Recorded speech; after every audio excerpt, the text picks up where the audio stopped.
Robin here at the 2022 Minto Cup, and it is moving day. We already know one team that'll be in tomorrow's semifinal. That is the Miners Lacrosse Club from Alberta. One of these two teams, either the Whitby Warriors or the Toronto Beaches, will join them in just a few hours. The other, of course, gets a bye into the final series. I'm Matthew Carrick alongside Patrick Gregoire. We will get into Jonathan Donville and his thoughts later on in the broadcast, but this is a rematch, of course, of the Ontario Junior Lacrosse League final series. It was a great one. I know it was a 2-0 sweep for the Warriors, but this series was much closer, and this was the game clincher, and you just felt like the wheels started to fall off for the Beaches, and some of the superstars started to take over for this Warriors team. But talking to both coaches, they know how close Jake Darlison scoring the the one that put the nail in the coffin that eventually would be the insurance for the Iroquois Trophy. And what a game we're in for. Both teams like to play fast. They've got some great offensive weapons. The defenses are super, super underrated, and that's just a perfect recipe for not a do-or-die situation, but if you ask both coaches, they are certainly looking to have that bye into the finals. And two different kind of histories for these two squads. Yes. Both teams with very good histories. The first time that the Toronto Beaches are here at this tournament. And of course, Whitby does have a history of winning, as we'll hear from Peyton Wallace talk about later on. Big reason why these two teams are here and in this position is because of their netminders. And let's meet them. We will start with Caleb Martin. Caleb Martin is a guy, when his confidence is high, he is so hard to beat. In the semifinals, we saw him, he was lights out, virtually unbeatable in game 1 and the clincher in game 5. Since then, in this Minto tournament, he's been great as well. Really solid, really steady, and that's the thing, he doesn't need to steal games, just make the saves you need to make. And on the other side, a draft pick of the New York Riptide. Jim Veltman, his GM, is in the house. It's Will Johnson, the goaltender of the Beaches. Remarkable numbers for him. We're going to find out maybe if he wins the goaltender of the year. The awards are being announced here today. He was nominated for that. And look at those numbers, a 7.01 GAA. The reason why they are 2-0 right now, a big reason, is because the play of him. A pretty good split crowd. Prior to today's game, we'll also have the Ontario Junior Lacrosse League Season End Awards. That and the final game of the round robin here at the Minto Cup comes your way next on TSN and the OJLL YouTube channel.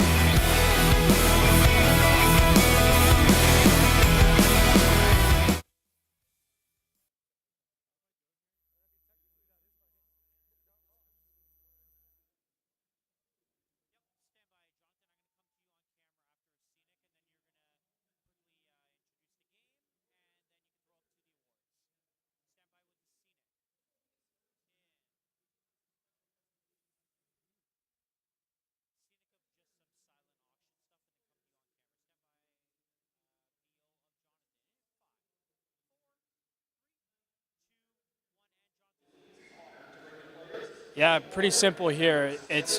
You're earning yourself an extra day off, and you're earning yourself the opportunity not to have to play this Edmonton Miners team again.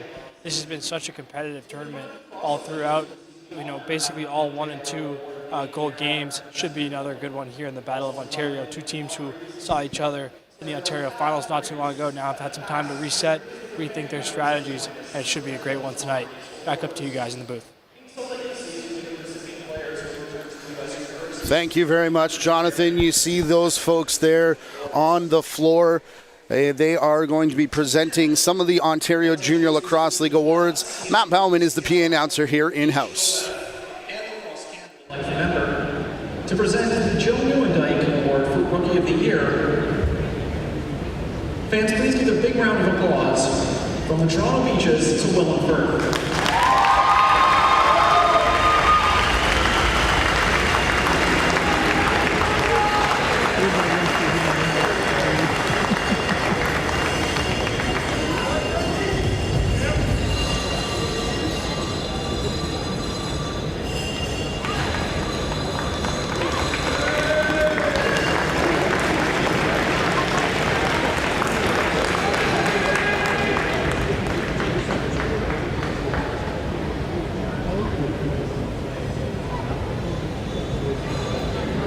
Dean is going to stay with us to once again present the next award, the Bobby Allen Award for top scorer in the league.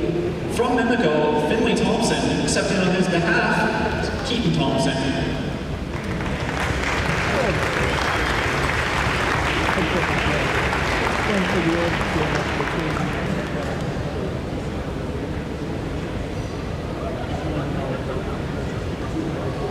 Well, I guess we don't have Keaton with us. Next, I'd like to introduce Gail Ayers, Daryl Powell's sister and brother Gaylord Powell's. Oh, there's Keaton.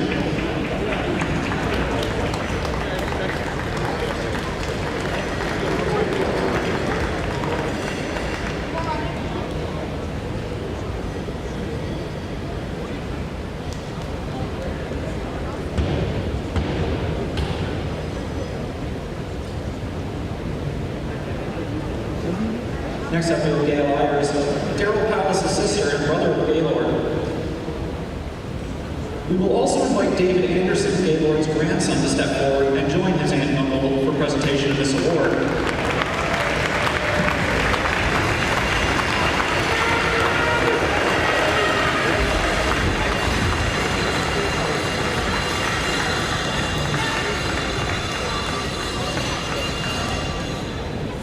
Please give a big round of applause for the Gaylord Powell's Award winner, most sportsmanlike player, to Will Sheehan of Oakville.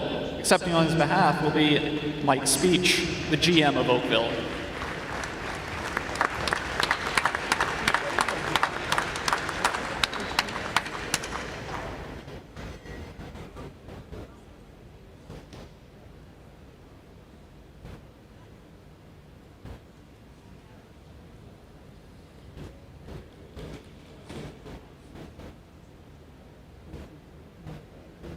Our next presenter is Mr. Bob Hanna, Canadian Lacrosse Hall of Famer and past coach of both the Oshawa Green Gaels and the Whitby Warriors, to present the Green Gaels Award for Most Valuable Player of the Season to Willem Firth of the Toronto Beaches.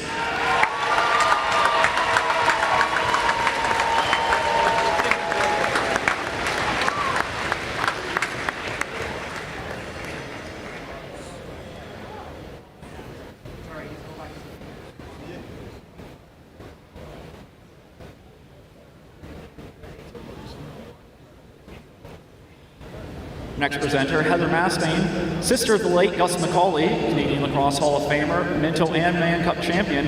Heather's also the wife of Canadian Lacrosse Hall of Famer Steve Mastine of Brampton, to present the John Gus McCauley Award for Outstanding Defenseman to Jack Follows of Oakville. Accepting on his behalf are Heidi and Jack.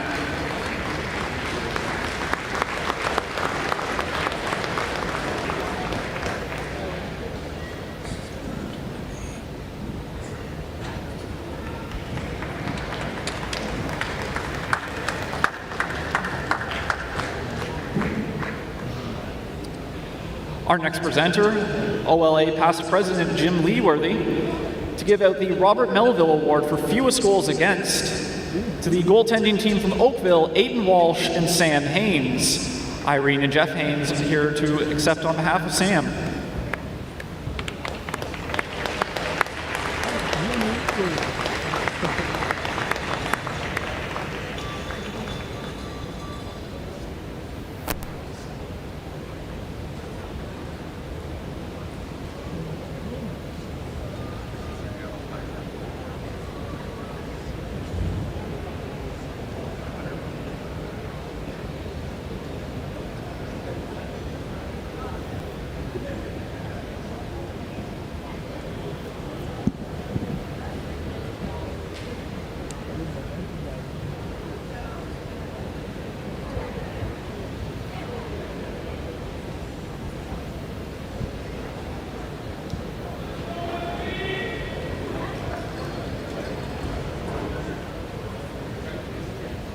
We'll once again Bob Hanna present the next award, the Jim Bishop Award for Coaching Staff of the Year.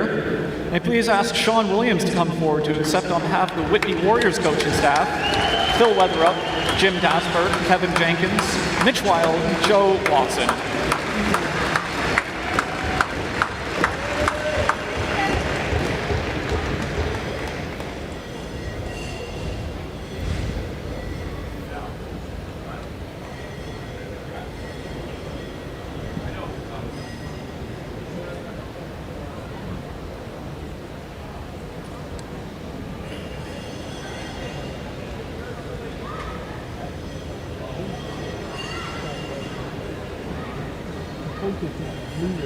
To present the Sanderson Memorial Award in memory of Chris and Ryan Sanderson, we have with us Dustin Sanderson, their cousin.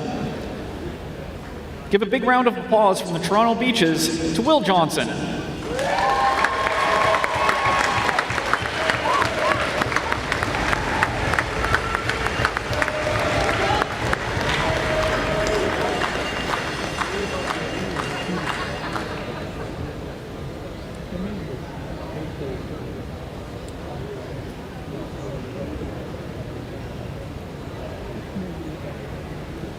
Next, to present the Most Outstanding Player Jim Veltman Award, we have with us Jim Veltman of Brampton, a complete lacrosse legend both here and in the National Lacrosse League. Give a big round of applause from the Whitby Warriors to Brock Haley.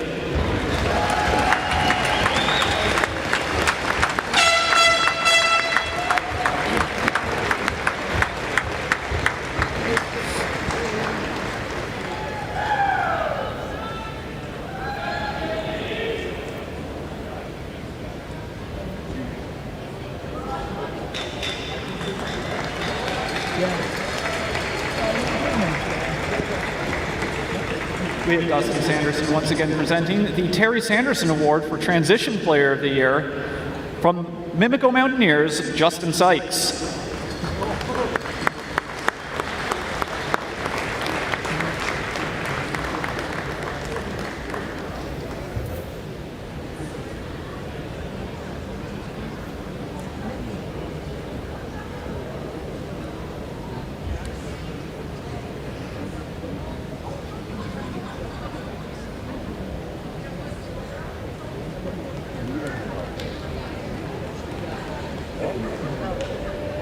Dean McLeod once again presenting the Dean McLeod Award for Playoffs Most Valuable Player from the Whitby Warriors, Adam Poitras.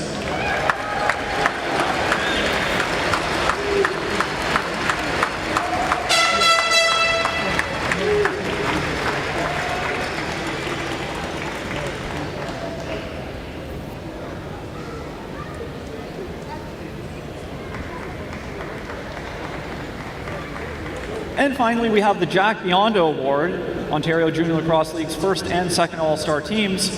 Because of time strains tonight, we cannot present these awards, and they will be presented to the players at a later date. We would, however, like to recognize Whitby player Riley Knox from Huntsville, who is the grandson of Canadian lacrosse legend and Canadian Lacrosse Hall of Famer, Mr. Jack Biondo.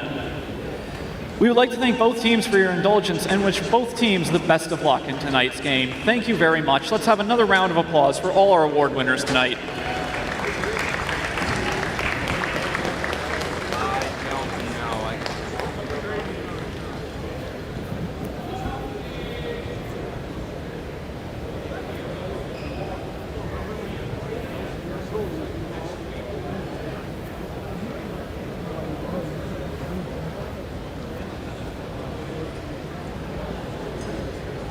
At this time, may you please ask everybody to rise and remove your hats for our land acknowledgement and playing of both the Canadian and Iroquois national anthems.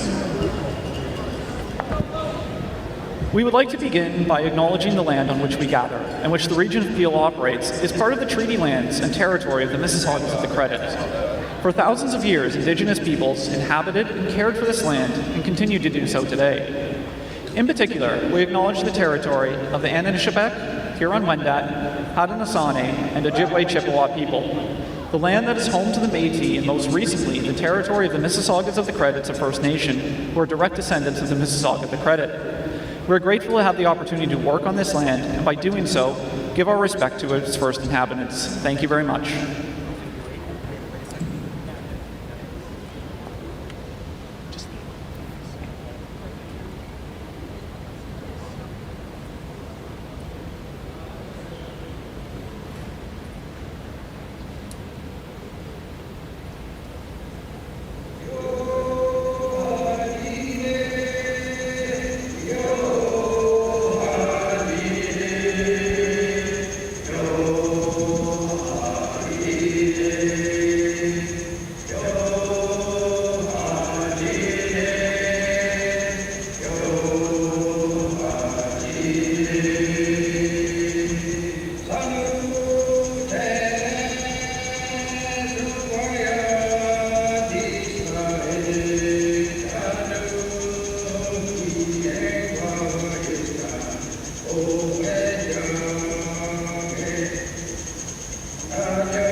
Well, all the festivities out of the way, it's time to get down to business for one of these two teams. A trip to the final series, which starts on Saturday, is on the line. The other team will face the Miners Lacrosse Club, who are waiting in the wings. Once again, I'm Matthew Carrick alongside Pat Gregoire and Jonathan Donville down between the benches. A look at the coaching staff. Representing the top coaching staff in the Ontario Junior Lacrosse League is Sean Williams. Sean Williams and his staff have done a tremendous job all year long. They credit, a lot of success, I should say. Sean Williams credits a lot of the success to his entire staff. It's not just an individual award for himself, but nonetheless great to be honored. Wins that award, the smartest man in the room at all times, as Jonathan Donville had said. And Riley O'Connor, the rookie head coach, if I'm not mistaken, of the Toronto Beaches. And Willem Firth picking up some hardware over on that Beaches sidelines, along with Will Johnson, the top goaltender in the Ontario Junior Lacrosse League throughout the season. Also the newest member of the New York Riptide, in between what was going on with free agency and crazy trades and all of that. He still has to focus on the game, the task at hand, and that's an opportunity to play for the Minto in the finals. We are underway. It is the final game of the round robin here at the Minto Cup, and it is for a spot in the final series.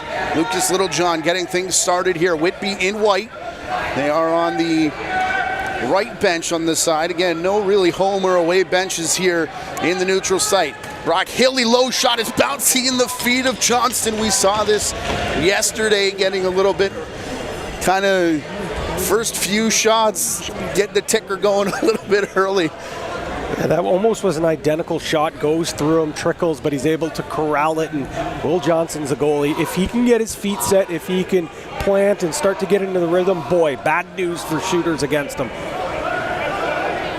Big high step on the far side for Accioni. He gives into the middle for Willem Firth. That shot just bounces wide of Caleb Martin, the starting netminder for the Whitby Warriors. About a 15-minute ceremony and dual anthems and land acknowledgement here in-house. So after teams have already warmed up, they've gotten themselves fired up and prepped. It kind of looked like I don't want to say put words in the mouth in the face of Riley O'Connor, just a bit of a let's go kind of mentality. Didn't didn't want to sit around and wait very much longer. Oh, certainly. I know he's proud of some of his players like Willem Firth, Will Johnson getting those awards, but at the end of the day, the only award that this team wants is the Minto Cup, and they have an opportunity to punch their ticket to the final tonight.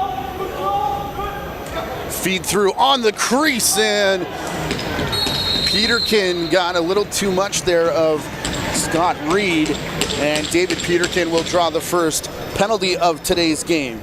The rare hook in lacrosse, which we don't see all too often, but I think this is a penalty. One, I'd love to get another look at it, but I think this is a penalty that you're okay with taking if you're Riley O'Connor, because it almost saves a goal. We'll get a great look here. Patra feeds the crease. That's a wide open look, and yeah, it does hook up. It almost is a clean check there, but just a little bit too much shoulder there, but again, could have saved the goal. Ball bouncing around as a power play, gets started here. Soroketti got tripped up in getting up slowly. By the way, those officials on floor are led by Riley Lowe, the crew chief, Jeremy Bailey, and Lane Hartung. Blair Ferguson is the standby in the penalty box. Alex Gaston trying to rag this out, and as he does that, it gives us an opportunity to send it downstairs for the first time to Jonathan Donville.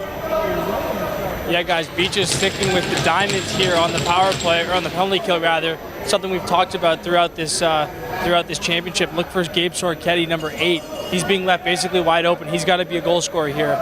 Just as I'm saying that, Beach is going to a box here. We'll see if the chess match continues.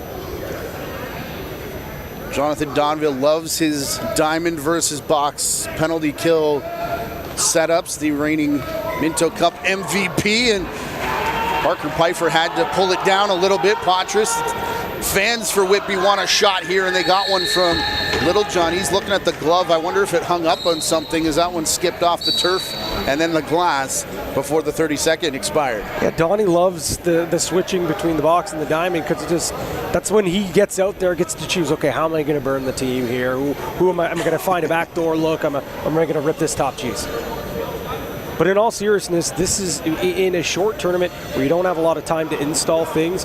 A lot of coaching on the fly is very important. Kudos to Luke Magnan and Damon Edwards. They've done a great job this tournament, going back and forth between a couple of different systems.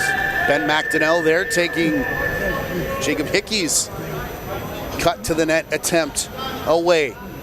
Haley working the final 10 seconds of this power play. Peterkin getting ready to rejoin the action. Patras in the corner for Soroketti. Taking top spot now is Pfeiffer. They look off him, going to Haley, down in the corner, turning and firing is Jack Budway. That'll go off the end boards.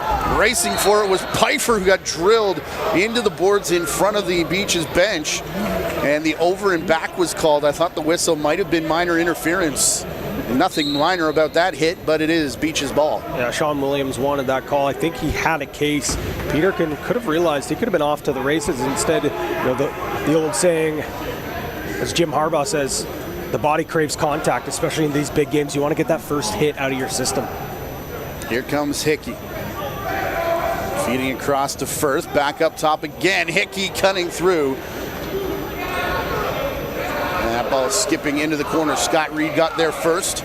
I know Jonathan Donville loves his X factors, and he's kind of picked Matt Collison as his guy. For me, it's Jacob Hickey. He's a guy that, if he can sprinkle. Look out as Little John gets through. Hit a shot and then a shove in the back as well. So fresh 30 will come here for Whitby.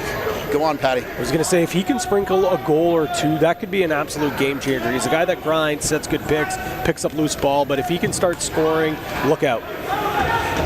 Well, we've mentioned, the size of Willem Firth, just surrounded by an absolute forest of trees with guys like Collison, Anderson, and you throw Hickey in there as well. Nightmare stuff for defenders, but a very strong defense over on that Whitby sideline as well. Nearing 5 in the shot clock. Here is the aforementioned Collison working through a maze of players, and Firth stole it away from Scott Reed. What a great forecheck by Willem Firth. Yeah, 50 goals, 100 points, that's all gravy. But it's the little plays like that that earned him that MVP award that he was just given just moments ago. Ball works to him now. Screen set in front by Hickey. They go back up top for Collison. Look out for Anderson, who's got a big rip from outside. Shows it off there. Coming off a bronze medal, if I'm not mistaken, at the World Under-21s in Ireland. Actually had just a mess of a day one to this tournament, back and forth to the airport a couple times when his bag didn't arrive, and has settled in nicely here, however, on day number 3. Big crashing collision there along the boards between Tristan Dempers and the Beaches forward, and none of them could come up with it, and turns into another shot clock violation. That's 3 already late shot clock plays for the Whitby Warriors. And that almost was a shot to get off there, but we'll get a second here. What we're gonna get, Patty, is the goal. First one of the game, and it's in the Beaches side of the ledger. And it comes off the stick of Clifford Gaston, a guy that desperately needed some production. How about Taylor Dooley, though? Just doing a little window shopping, finds the RIT Tiger in the corner, and he just uses his athleticism, a little shot on the run. That's that field style of shot that comes into play. Whitby's goaltender does get a piece as Martins makes the initial save, but it trickles in, and we have our game's first goal. We introduced you yesterday to Lucas Littlejohn, who played in the Junior A National Hockey Championship a few months ago. How about going for a double national championship in Gaston with RIT, like you said. Here's Patras. Bit of the twist shot as he tried to cut the corner. What I did want to, Raposo's got the ball, so anytime there could be a shot coming here. It's okay, I was just going to tee up the first intermission anyways, as Peyton Wallace will be our featured player. Actually had a part in designing this jersey that you see really cool. These teams wearing. It does look really cool, and it looks, I just looked across down the bench, and that it just kind of looks very uniform, very fierce. All those guys with the W on their jersey, especially in the whites here.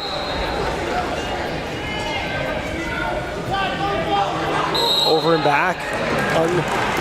Riley Knox can't hold it there at center. I've just been told. Thought our interview was happening in the second intermission, but a special guest is going to join us as we'll introduce those of you who don't know Broadcast Hall of Famer Joe Bowen, who will call the final series here of the Minto Cup. He'll be upstairs with us here in the booth at the first intermission. I'm very much looking forward to that. Been a fan of his for a long time, as I'm sure a lot of Toronto folks are. Looking for Willem Firth again. The ball intercepted here by Jake Darlison, and Whitby back over center.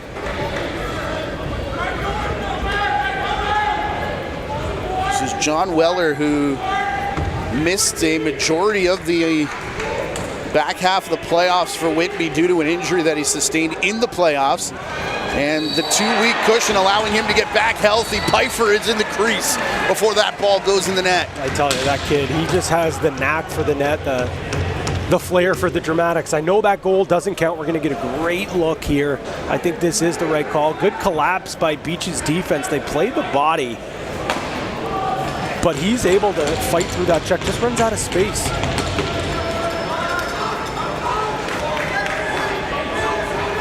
Ball all the way down floor into the stick of Jeremy Phoenix Lefebvre, who we introduced you to earlier on in this tournament.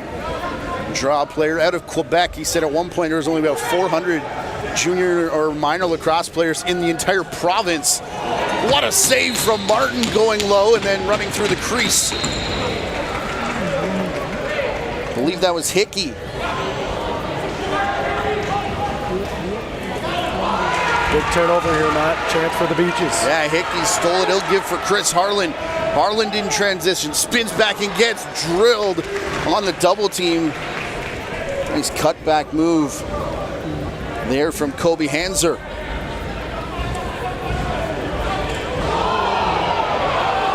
Hard hit on Scott Reed, crossing the restraining line, and the arm is high from the far official. Yeah, the Beaches don't like that, especially they feel like possibly there was a missed call on that high hit leading down the other way. Instead, now it's going to be a hold. It'll be Dooley heading to the box here. And Matt will get a look. So Dooley goes one hand on the stick. And that's the call there. And I think I originally thought it was going to be a high stick. I wasn't in love with the high stick call, knowing it's a hold now. Again, every time I tell my defenders when I'm coaching, as soon as you take that hand off the stick, the refs are looking immediately to try to call that holding. And then once that hand goes on the jersey, 10 times out of 10, arms going up. Here's Little John, his shot handled there by Johnson. Sorketti was on his wrong side. Pfeiffer goes side to side and scores on the power play.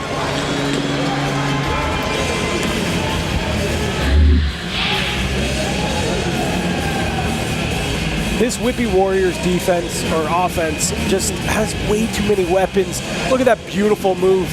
Pfeiffer just stops on a dime, brings it across his body, and puts it back. Great loose by Sorketti. We'll get a great look. You're right, Matt.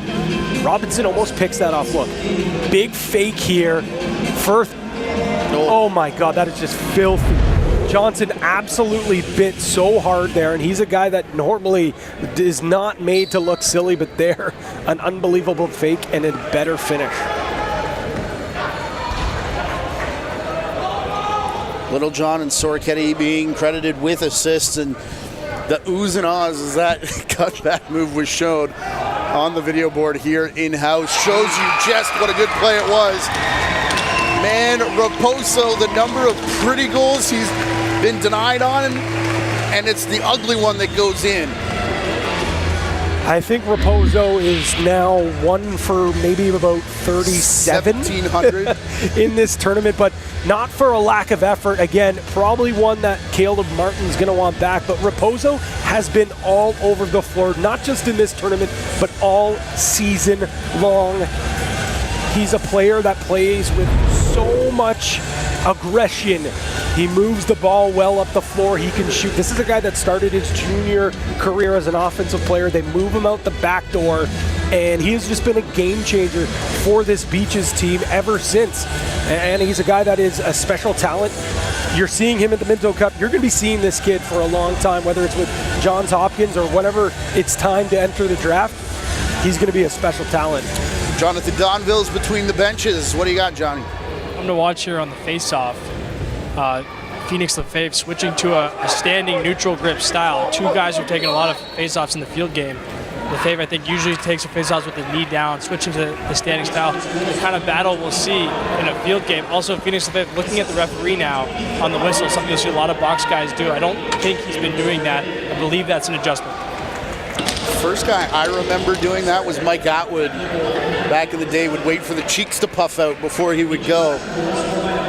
And great pickup by Donnie down between the benches on the change from what was already a great face-off performance throughout the season and in this tournament from JPL. Hickey wanting a reset there, I don't think. Well, he's certainly not going to get it, but I don't think it was warranted. But great call by Donville, and I think that's maybe a sneaky storyline we need to watch, because Oldman and Phoenix Lefebvre, certainly the best in Ontario for what it's worth. Crease dive there from Patras. That is a textbook summer crease dive as Manaccioni back down floor. Gets his chance in transition. Captain going back at Whitby and gets the back check, end-to-end play appreciated by the fans here at the CAA Center.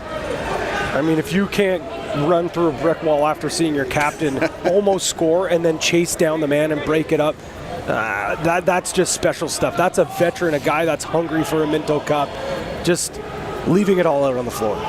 Greg Palmer, the hero a couple nights ago in that first game that went to overtime against Victoria. That one's out of the building, off the end boards and down aisle 15.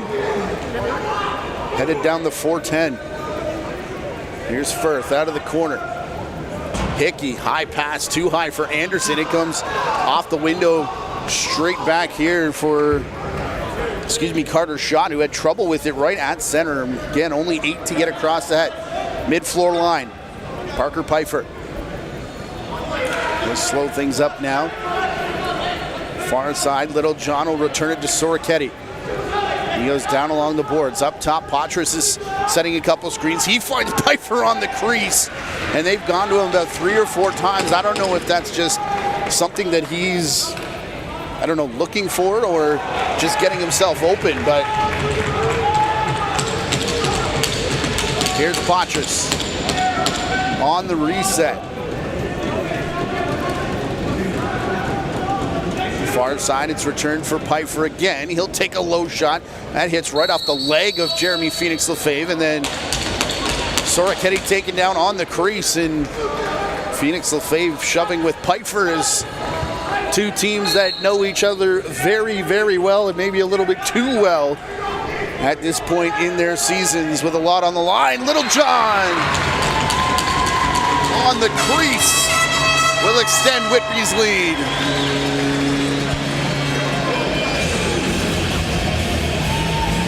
I know he has the word little in his last name, but there is nothing small about this guy's game. He plays big, he plays mean, and it seems like as the season gets deeper and deeper, he just comes up with big plays. Like, look how sneaky that little backdoor cut is. Gets on the wrong side of the floor, is able to beat Will Johnson across the body. That's just a finisher's finish right there to tie this game up at 2s. And Oldman and Phoenix Lefebvre will do battle again, both of them this time, staring at the official. And it's pushed ahead by the Beaches draw man. Although into a pile of legs, and man, there are bodies everywhere. Still trying to figure out who's going to get it. Raposo tangled up there with Owen Tapper, as meanwhile Patras is working on Whitby's attack and blown up on the far side. That was Tristan Dempers running through a screen to turn the ball over. Here's Willem Firth. Dooley, bench screaming at him to get off. He does. Taking his place is Palmer, running in, wanted that outside shot. A replay of opening night of this tournament, and that one nearly sailed down the alleyway again. Down to 6 minutes to go here in the first period. 2-2 tie between both teams representing Ontario here in this Minto Cup. Both teams 2-0 after the first 2 days of competition. Patras, a bounce shot, sailing wide.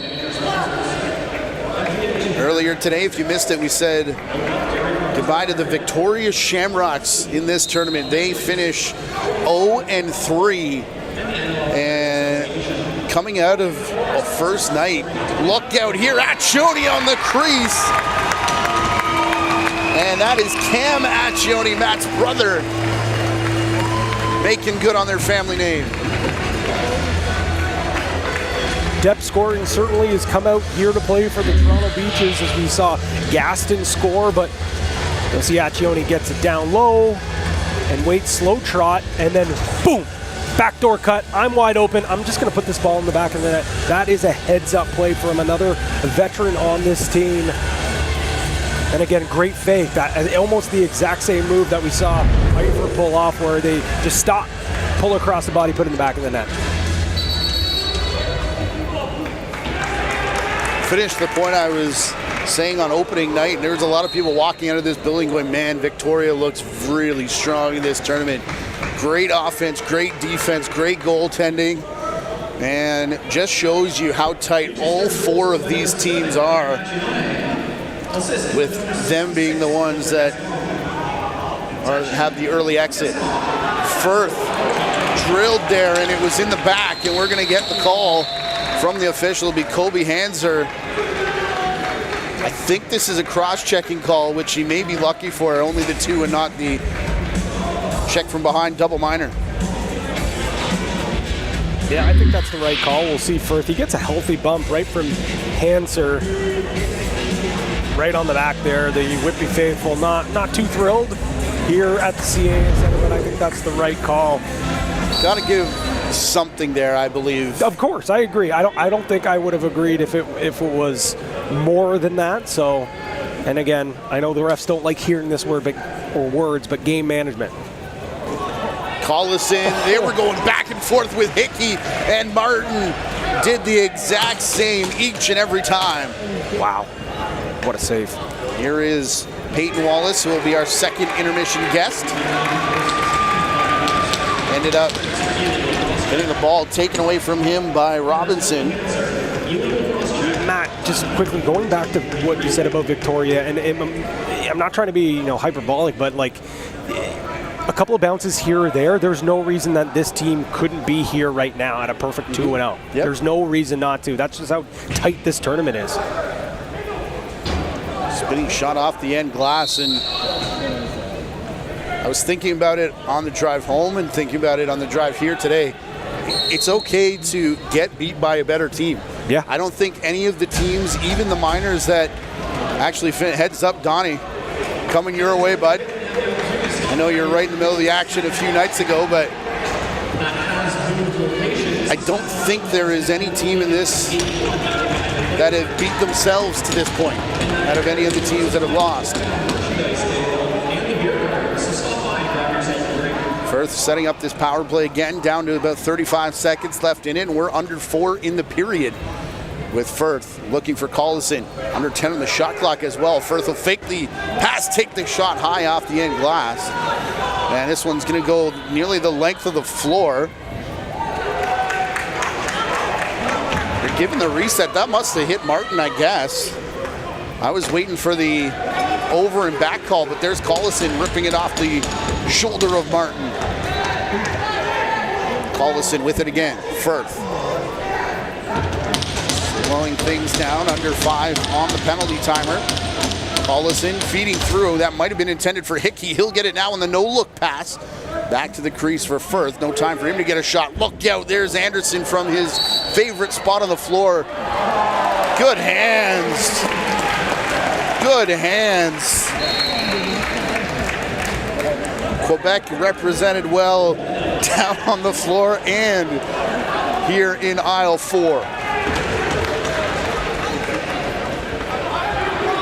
That might be the best. Look out here, Beach is in transition again. It was Greg Palmer that just saw the ball skip by him. I was going to say, that might have been the best play so far we've seen. Terry Miller, father of Zach Miller of the Beaches, one-handed grab. Love to see it.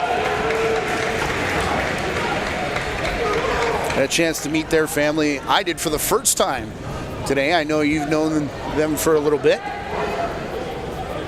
Actually goes back to when we... Founders Cup, I think. Yeah, exactly. And then, had...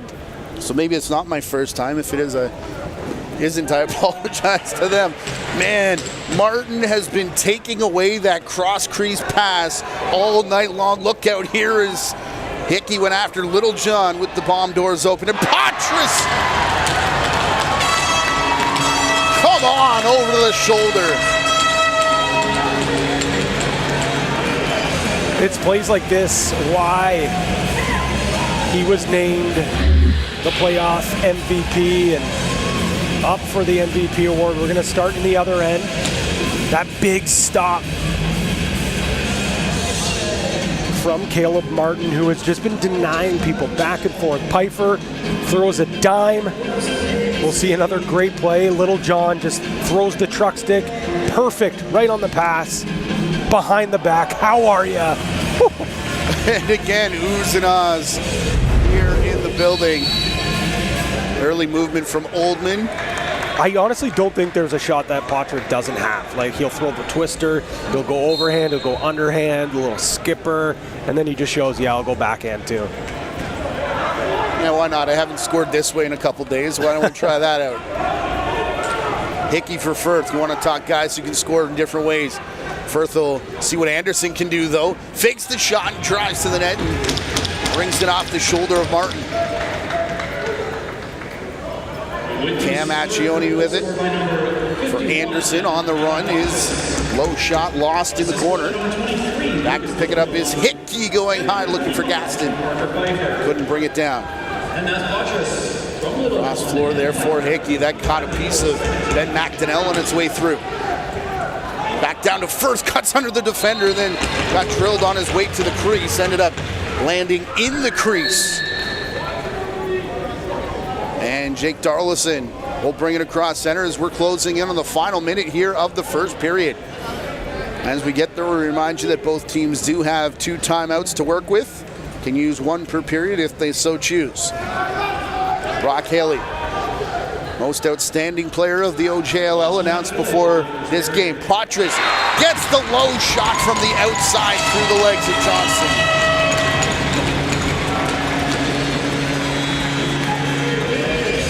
That's 10 goals for Patra. And we're not even out of the first period of game number 3 here at the Minto Cup. This is just perfect ball movement. Great job by Knox. He cuts through the middle, and that vacates just enough because the Peaches have been really packing into that tight. Great shot. We'll get a perfect look. Again, shooting around traffic, skipping right by the inside of that foot for Johnson. Whitby Warriors have a lead. Adam Patras came into this game 8 goals, 5 assists for 13 points. That was tied for the tournament lead, except the 2 guys he was tied with played 3 games. He only played 2. Here come Beaches in transition though, and Accioni a little bit too close. He had a hug for Martin and now another hug in the corner, but I don't think it's a love fest down there on the floor, at least right now. And Accioni's gonna get taken to the box here. Now we'll get a good look here. Raposo pushes the ball. Great feed. And Accioni just runs out of space here. And yeah, I don't know that there's much he can do about that because Martin takes a big step to his left. And that's what brother Matt's coming over to argue for teammate, again, and brother, that Martin kind of stepped in his way. You can see the reaction from Martin as well. If he thought he was getting blown up, we've seen him he'll lose his literally getting blown up. But kind of wrapped his arms around Accioni to sort of help each other down as gently as possible. But it will be 2 minutes for interference against Cam Accioni.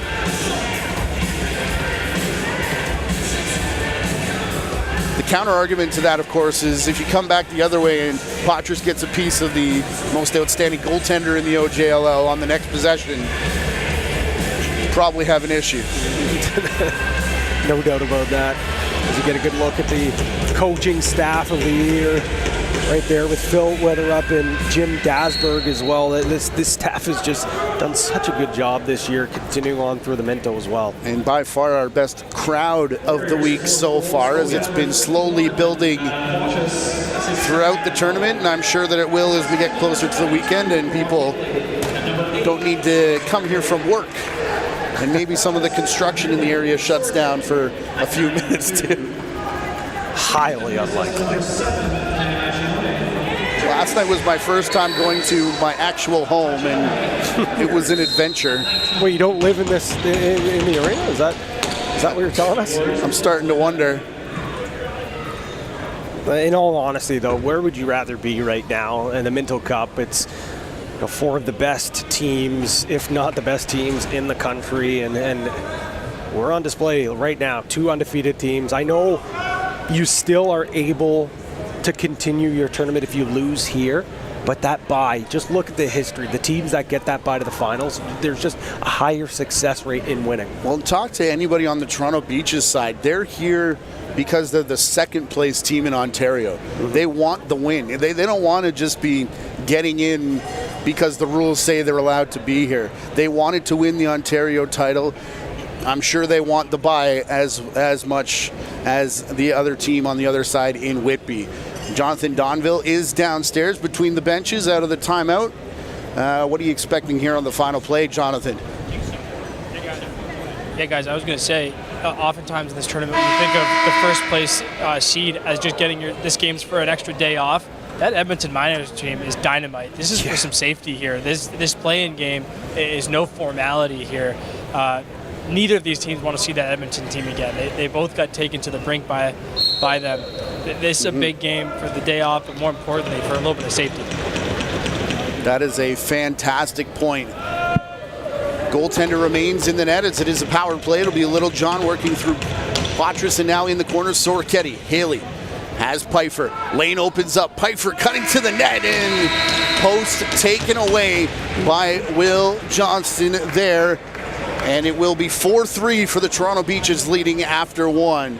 Special guest coming up at the break, the man who will call the final series for you. It is Joe Bowen after this quick timeout. You're watching the Minto Cup here on the Ontario Junior Lacrosse YouTube channel and TSN Direct. We're back to Brampton after this short timeout.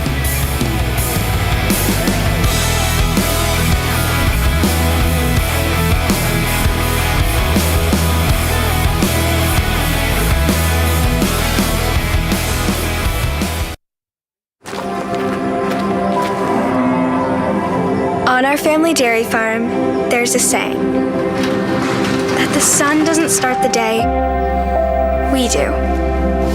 It's our daily reminder to be our best, make our best. And that our dairy farm doesn't just take care of our family, it's part of something bigger. That's dairy done right. Gatorade, with electrolytes to help replenish what's lost in sweat, carbs to help fuel your working muscles, and fluids to help you hydrate.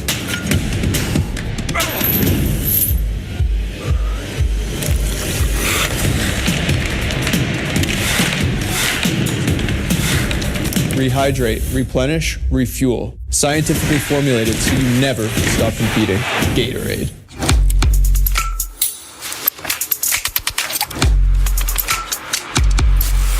The Minto Cup is awarded annually to the Canadian Men's Box Junior Champions of Canada. But did you also know that the Minto Cup is one of the oldest trophies in the history of Canadian sports? The Minto Cup was originally donated in 1901 by the 4th Earl of Minto. The championship was restricted to amateur athletes, but soon enough, under-the-table professional teams were making their run for the cup. There were countless efforts to restrict the Minto Cup to only amateur athletes, but after 1904, this cup was up for grabs for all who chose to compete for it.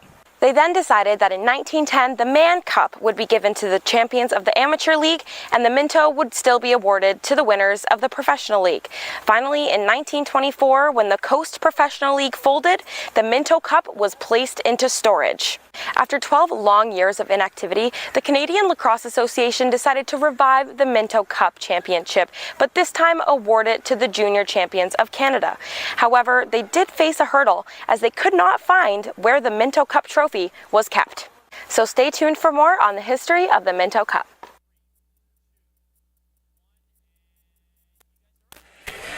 Well, this is an incredible thrill for me. I know it is for some of our crew as well. Joined by two very special guests who, if you live in the Toronto area, I'm sure you know the faces and the names. If you don't, you will by the time the weekend is over. My immediate right here is Joe Bowen, the voice of the Toronto Maple Leafs, and Paul Hendrick. Retired. Retired. 2 years in. I was going to say, how long has it been since you guys worked together, and how excited are you to get back on the headset again? Well, it's been 2 years March. Yeah. Tampa and Toronto, and the last road trip was Anaheim. So, and this was March, right? Just before March 12th. All of the pandemic arrived. We were the Seinfeld crew traveling around. There was four of us that was rather unique. Jim Ralph involved in there as well. So yeah, we've haven't seen him in a couple of years. So he's been traveling the world, the man. He didn't get the call for this, or what happened there? Well, Mark Grimes got a hold of Brian Shanahan and said, would you be interested in doing this? I said, well, God, we had so much fun doing the Rock Games when they first started, and it was very, very special. And I said, yeah, if you need somebody. I thought, great, but you guys have been doing such a terrific job. Awesome. Well, maybe you should just hang around. We'll just collect the paycheck and go home. Well, I appreciate you saying that. I was watching some of the War on the Floor clips that you did as well back in the day. So, I mean, let's talk about this tournament that you guys have been watching, some of the games on the floor. The Miners obviously through to the semifinals, and these two teams, one of them is going to be the team that you'll call. Paul, we'll start with you. What have you liked about the tournament so far? Just how close it is. I didn't expect that much parity. I didn't expect that much parity from the group from Alberta. They were thick and thin, obviously, in this, and here they are. And the Victoria Shamrocks, who I thought would have been playing in the game coming up tomorrow night, they're going home. Yeah. But the difference, as you know, Joe, has been fine. It's been one goal. Right, they've been one goal games almost throughout, and I think the parity, the goaltending's been excellent. I kind of like the Edmonton team because they have 3 Bowens attached to it. I never got a Father's Day card from any of them, but other than that, I think that they're a young team, but they've shown that they deserve to be here, and they've played well. Okay, so let's look ahead to the weekend then. You guys are back on the broadcast crew, and what can we expect, I guess, from that final series? Well, if he runs out and talks to the goalie with 10 seconds left in a tie game, the way he used to do with Whipper Watson, I think someone's liable to hit him right over the head with a stick. Yeah, could you imagine walking from the middle over to the net, 16,000, talking to the goalkeeper, Whipper Watson. I was telling Joe that a week later, similar situation, and Whipper looks at me, let's go, we're going to do this again. You know? He was the good luck charm. Yeah. Anyway, it's going to be tight. I just like the individual stories, the Adam Foytuses, his family, just how talented they are athletically. Sean Williams, what he has done in terms of paying it forward. Just outstanding people, and this is on both sides. I don't want to sound too biased. An all-Ontario final would be good, but it's going to be pretty interesting to see what the boys from out west will do and have a say as to how this thing is going to figure out come Sunday or Monday. Joe, what are you looking forward to most about the weekend? I'm looking forward to the competitiveness, and obviously in this game, turnovers are the biggest key. And if you can control the ball, and most of the times that has been the situation, they have been able to control the ball, and it'll be I think it's going to be a really tight game. All of them. Now, this is a bit of a stretch as far as the week is concerned. They're getting nailed and hit a lot, and it becomes a game of attrition.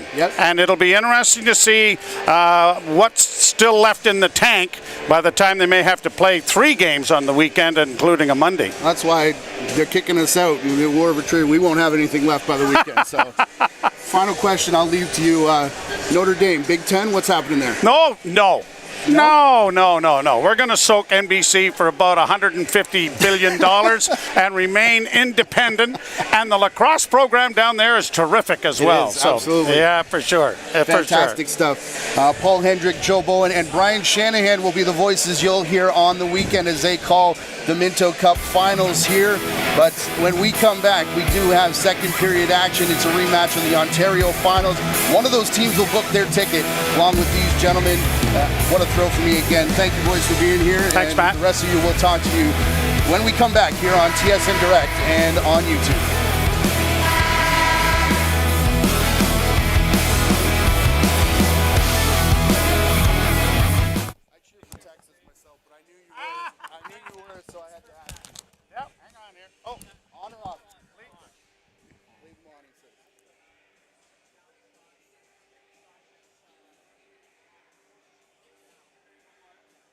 Have you got the lens that makes me look thinner and taller?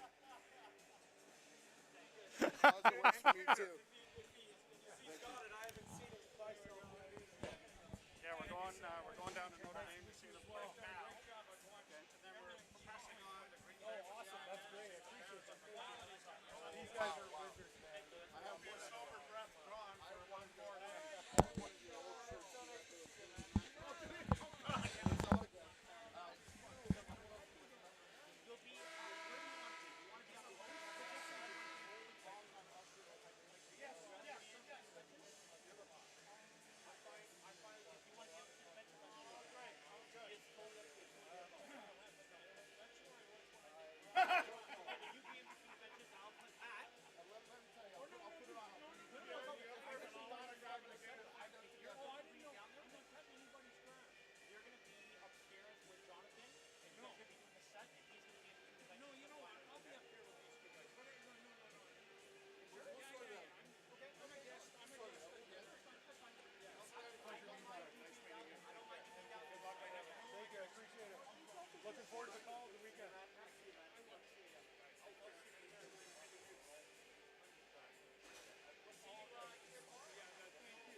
Well, I can go home happy now. Highlights of the first period. 4-3 is the lead here for the Beaches, and here's how it happened, Patty. Yeah, Piper with one of the nicest goals that we've seen here tonight. That little hitch step, and Jackson Raposa getting his first Minto Cup career goal after so many opportunities. But again, it's just been back and forth we go, and another great feed on the middle. It's a little bit of two different stories. We're seeing the big guns like Patra getting in on the action for the Warriors, but it's been the Beaches' unsung heroes. And for more, we're going to send it down to Jonathan Donville. Yeah, one of the storylines throughout this whole tournament has been the play of Adam Poitras, especially in transition. He's one of the best players out the gate I've ever seen, scoring so many goals in so many different situations. We'll see if we can get one here on the power play for Whitby. A minute left in that power play with Cam Accioni still in the box, serving that cross-checking minor. As Raposo will bounce it across the floor. Teams will switch sides, obviously, with the blue and yellow Beaches jerseys going right to left on your screen now. And the Whitby W's, which we'll hear more about in the second intermission from Peyton Wallace, working the other way.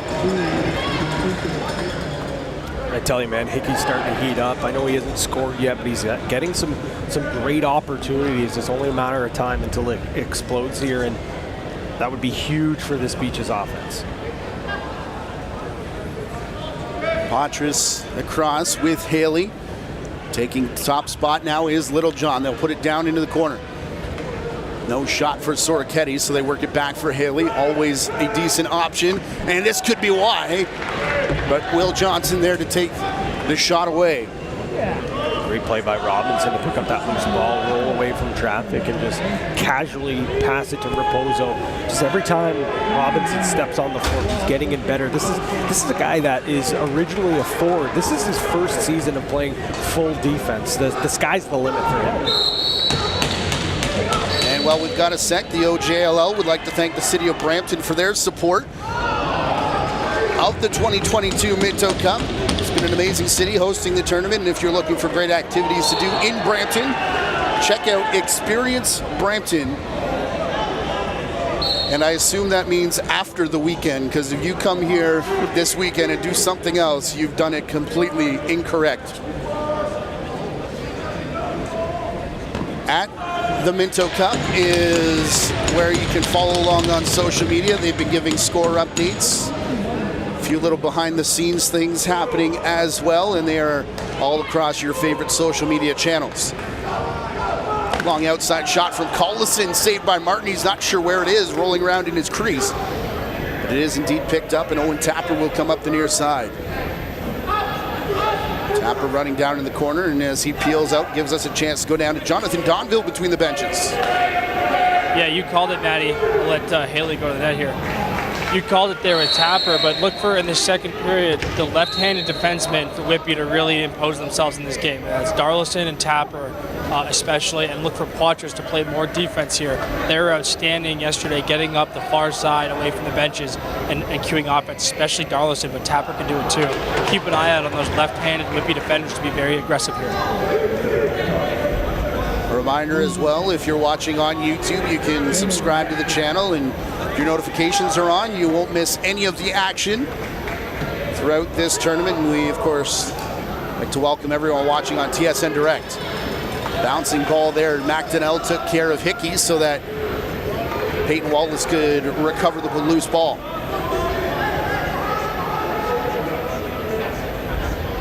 Up for Soroketti. Little John put it outside in the corner. Patras, far side. Little John will drag the ball down, and what a tournament that Andy Dalton has had so far. Good defensive play there, and even better save perhaps on Parker Pfeiffer, who, man, you want to talk about a guy who's got a tickle trunk full of goodies. Raposo tries the spin move there on Darlison as we get a look at the chance in the window. Your main screen is the goal.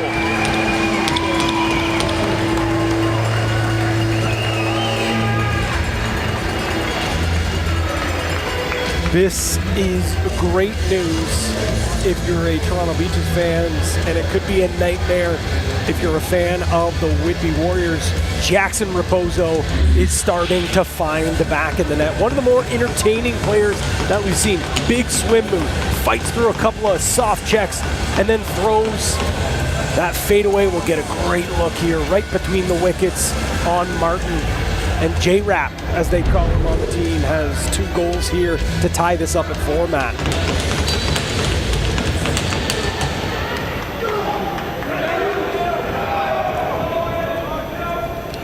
Raposo is one of those guys we're going to look back at this tournament and go, yeah, you know, he was fantastic.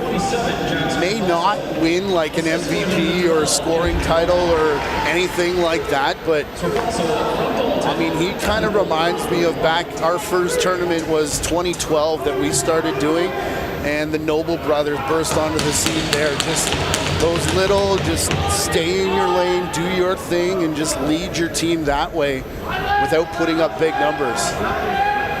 Here's Patras. He'll work around a big check there, and Patras down to a knee from Ferry, and I think it's going to be the cross check. Yeah, Robinson here for 2 minutes. I think it's going to be either a high stick or an illegal cross check. Robinson's had the tough task of checking Patra. I'm going to actually call it roughing. Nonetheless, Robinson's going to sit down for 2 minutes or less here, and if you're the Beaches, man, you got to stay out of the box. You can't keep giving all these dynamic forwards chances on the man advantage. They'll just make you pay. Soroketi through for Haley. Patras in the corner, and there were 2 players down in the corner. It was Littlejohn and Pfeiffer. Look at this ball movement. The Beaches just scatterbrained all over the place. I don't even know what shape they're in right now. Haley. Shot low, and that goes off the foot of guess who? Jackson Raposo. He wants one of those player of the game sculptures. Raposo high stepping now over the restraining line. If you are coming to the game tomorrow, a reminder that the Fan Fest is on for the first day. Canadian fiddle rock band Fiddlesticks will be on 1 hour before the game at the Beer Garden. Going to be a good time with Fan Fest before the Thursday, Saturday, and Sunday game, and I think we're all going to enjoy the Friday day off. Our crew's filming hockey, by the way, just because of course we are. As Bill Belichick would say, no days off. Days off. No days off. Patras to Soroketi, some of the hardest working men and women in the business behind the scenes here. Soroketi and Patras. I had a team, as we were leaving last night, go, man, what time do you guys get here? Because we were here for practice, and you would already arrived. Soroketi, Patras. Ball staying high right now on this power play. Now they go cross floor. Soroketi shot, and it's a save made by Johnson. Rebound, bounce down into the corner.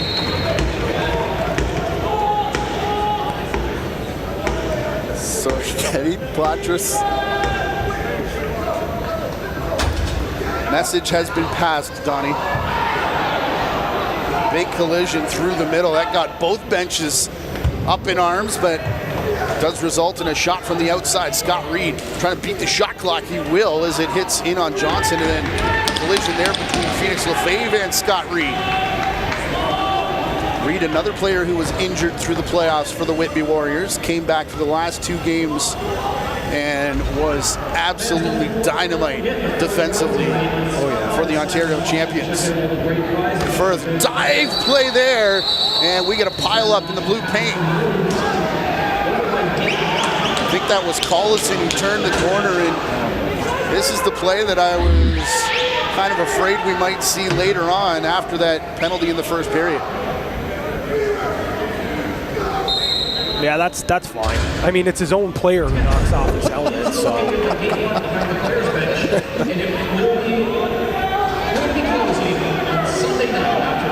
period of that game. So be sure to get your bids. Good stick by Dooley there. Yeah, Haley nearly threw it right into the pocket. Some Dempers over the top. We'll go to the outside. Long shot there, handled by Johnston. Still getting over the fact that I just interviewed Joe Bowen, but anyways, it's going to be a fun weekend. Two of the nicest guys, too. First thing they said, why are we kicking you out? Which I guarantee you is not what's happening. I mean, they're broadcasting royalty. Whether it's with the Toronto Maple Leafs or even back in the day with the Toronto Rock, man, like, it's so cool that they're going to be calling it this prestigious event. Oh, look out. There's a Whitby player down in the Beaches bench. I think it was Jack Oldman. And there's a pair of officials with their arms high. This could be interesting here, man. Depending on what's going to be called here, hopefully it's not in the change box. I was just about to say the change box could come into play here. And that's David Anderson. That's literally the last thing. Yeah.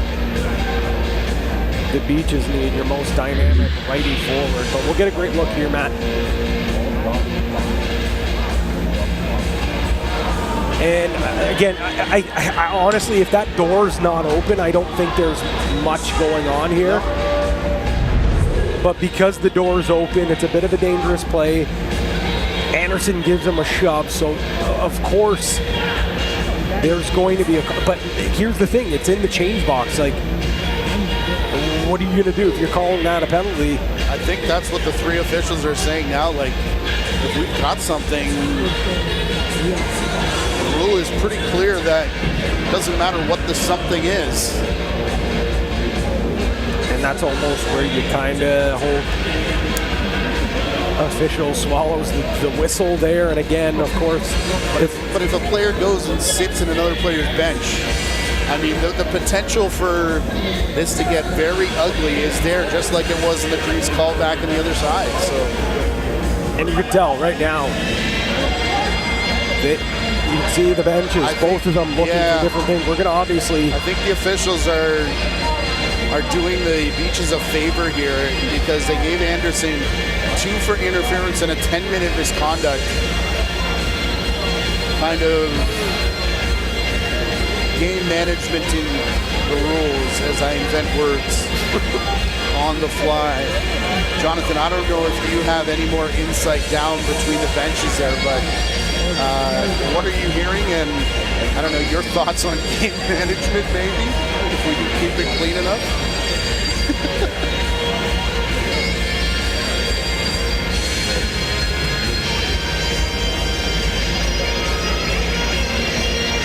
We'll get back to Jonathan in a second. Donnie, I think we got you now. Go ahead, buddy. Yeah, guys, I think Beaches catching a break here, honestly, only 2 minutes. It seemed from my angle like it was pretty clear the door was open. Pushing a guy in the door, as it looks like Anderson might be out of this game. I was wondering if that might happen. It's a dangerous play with the open door. That's what it comes down to me. Kind of an unfortunate play for Anderson. Obviously not that malicious. When you're pushing a guy in an open door, it's a dangerous play. Well, the signal that we would give, Riley Lowe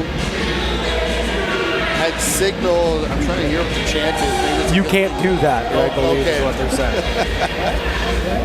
The signal we saw from Riley Lowe, who is the crew chief, was 2 for interference and a 10. So with 11:55 on the clock, that would be 12. But I mean, if they score on the power play, he can come back. So that's a very interesting one. We'll have to wait. This is why we pay Donnie the big bucks. Yeah, infraction within the change box is what shows up here on the game sheet. And Little John is going to have something to say after the power play goal.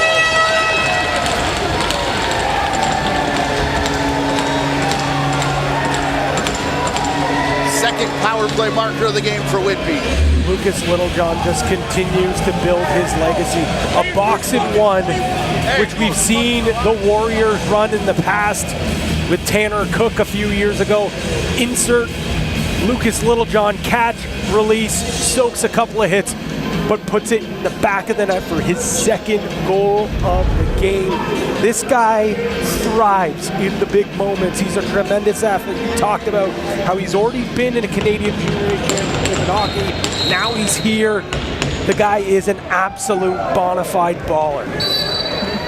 See, so my understanding of the interpretation of the rule is the 10 would start now, meaning that Anderson is eligible to come back at the 127 mark of this period. So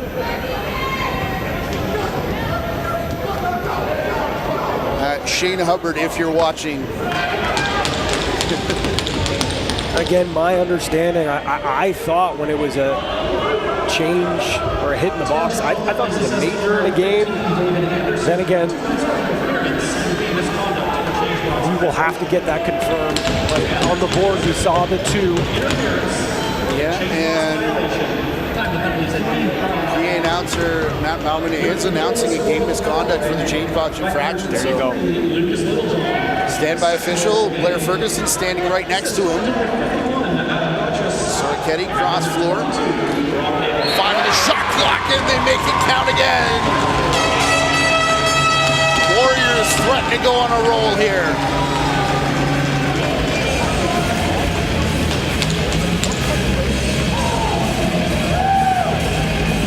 Gonna get a great look at this, and Matt, you said it perfectly, on a roll, and that's sometimes what this Warriors team does. Haley, little toe drag, beats, like there is next to no space there. This is his patent move. He goes with that toe drag, comes here, runs down the alley, puts that right by the goaltender of the year, the OJ. That just shows you what a special talent Haley is. 74 goals in the regular season. Another face-off for Oldman. Tapper to the crease, and the shot just wide, and then a big hit there. They're going to give possession here to the Peaches, giving us a chance to go down to the Minto Cup MVP, Jonathan Donville. Yeah, guys, I was going to say this before the Haley goal, but just being on bench level seems like that Anderson penalty was really a rallying point for this Whitby team. They're fired up. Maybe a poke the bear situation here a little bit for Beaches, seeing one of the best players through the game. Maybe a little bit unsure of themselves right now, but just the Whitby bench is fired up. And then obviously with the 2 goals, 2 big goals, they're ready to go. Look out, here comes Haley again. Tries the little trick shot. Sorketti picks up, and Johnson will make the save with bodies all over his crease. We've said it kind of all season, Patty. You know, Willem Firth takes a lot of the attention on that left side, and a guy like Anderson kind of draws the attention away and gives you another look on the right side. You're not sure which side of the floor it is. So is it possible that Whitby can now kind of look just ISO those lefties? You certainly think so. Look to see maybe Jackson Raposo have a little stay and play, and Clifford Gaston looks like he took a penalty down the floor. This is, if you're the Beaches, you cannot lose your composure. You got to keep a level head and cannot just allow a big major moment like one of your best players getting kicked out of the game rattle you, which it clearly looks like right now. Ben McDonnell, by the way, caught low and then had a few chirps and a wave on his way by to the box. He knows that Gaston's on his way to the penalty box here as Johnson touches up. And we'll see what it is.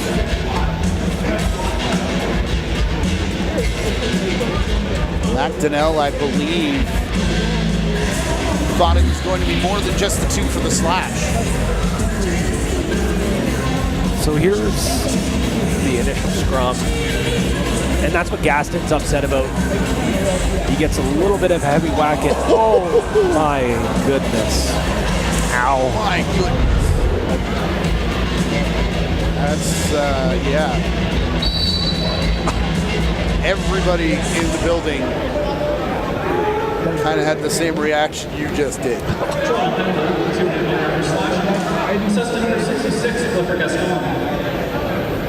Look at Lucas Littlejohn working inside the middle here. Guy's an animal.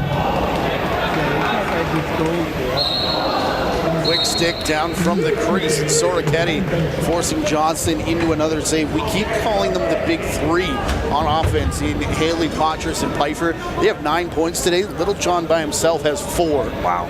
So slowly getting very close to having to call them the big 4. We might get to the Big Ten by the time that Joe Bowen steps here into the booth. Pfeiffer to the outside, of course. Joe Bowen, a huge Notre Dame Fighting Irish fan. Doesn't matter the sport, I don't think. You know, as he was giving credit to the lacrosse club as well. Go ahead. I was going to say, as a fellow Golden Domer myself, certainly you cheer for all the programs. Arch Manning is coming to the Texas Longhorns. That's all I'm going to say. Oh, here we go.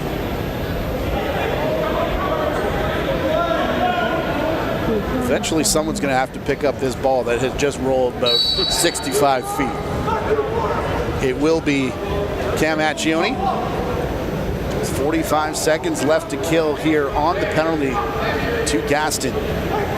Again, already seeing one of their big weapons, big in more ways than one, in David Anderson, having to leave this game at change box infraction for interference. Owen Firth will dump this into the corner, and that bouncing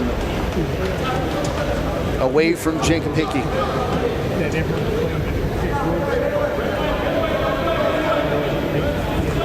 Potras and Haley playing catch. Potras in the corner. Soroketti, it bounces back for Parker Pfeiffer. 7 minutes left to go in the period as we're about to go back 5-on-5. 6-4 is the score for the Whitby Warriors. Potras, cross floor there. Gaston. You can hear the bench of the Reaches yell, slow, slow. A guy just comes out of the box. He's super excited. You don't want to get him overzealous and take a risky chance. Instead, they're going to slow things down. Hard outside shot there. Bounces, sound like off the mask of Martin. Right off that floor. And now Darlison taking a run. Darlison's shot off the end boards. And Jonathan Donville saying to watch out for number 7 in white earlier on in this game. Chris Harlan. The give to Firth. Now Hickey. Down the boards, Accioni. Firth faked low, went high over top of McDonnell, who then drills Firth. And Ben McDonnell is going to get the gate here, but even perhaps more important is that Firth is down and now getting up. This is the latest battle in what has been a season-long war between these two teams. You see that shot there from Firth? That's his patented. Look at there. Yeah, that's a high hit on Firth. It's just going to be 2 minutes for the high stick. But that's becoming Firth's calling card. The big whip fake and then changing the plane of his stick. He's so deceptive where his release is. And, you know, he's obviously done some great things this year. Rookie of the year, named MVP tonight as well. His first trip to the Minto Cup for himself in his first full year of junior lacrosse. Man, we're in for some special things. But if you want to start building your legacy, these are the moments. We saw him score some big goals earlier on in the round robin. This is the biggest moment he's had in his career. Top right, he goes down. He's going to need to step up here, no doubt about it. Willem Firth, by the way, I know we showed them some love the other night, but Nepean winning the Junior B National Championship, the Founders Cup, just down the street at Brampton Memorial Arena. Sharing some memories of both this and that arena with Jim Veltman prior to the game. He won a few Man Cups, I believe, in this building. Yeah, a couple. A few games for sure. His picture hangs in the Brampton Sports Hall of Fame, by the way, down underneath. If you're coming to the rink, be sure to spare some time to check that out. perhaps during the Fiddlesticks concert as they play here in the beer garden. Outside shot from Firth from the wrong side. He's getting hot.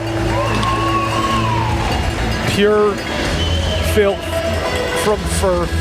Wrong side of the floor. It does not matter. This guy is special. We'll get a look right here. Palmer's going to miss this ball. He has to hold on as Tapper plays some great D because of the rotation. Now look, great fake. White absolutely bites on that, goes for the pass. They try to collapse there, but look at how perfectly placed that shot. Not is just by the goaltender, but White and Tapper there are collapsing. He shoots right through them. Unbelievable stuff from Firth. Lines up.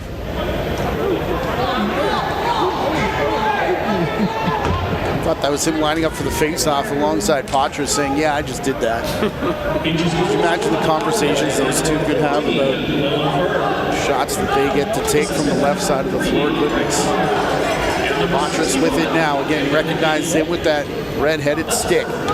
Haley will take it to the corner. Dooley spying him. Patras pops out of the pile. Dempers setting the screen in front. Patras has it now.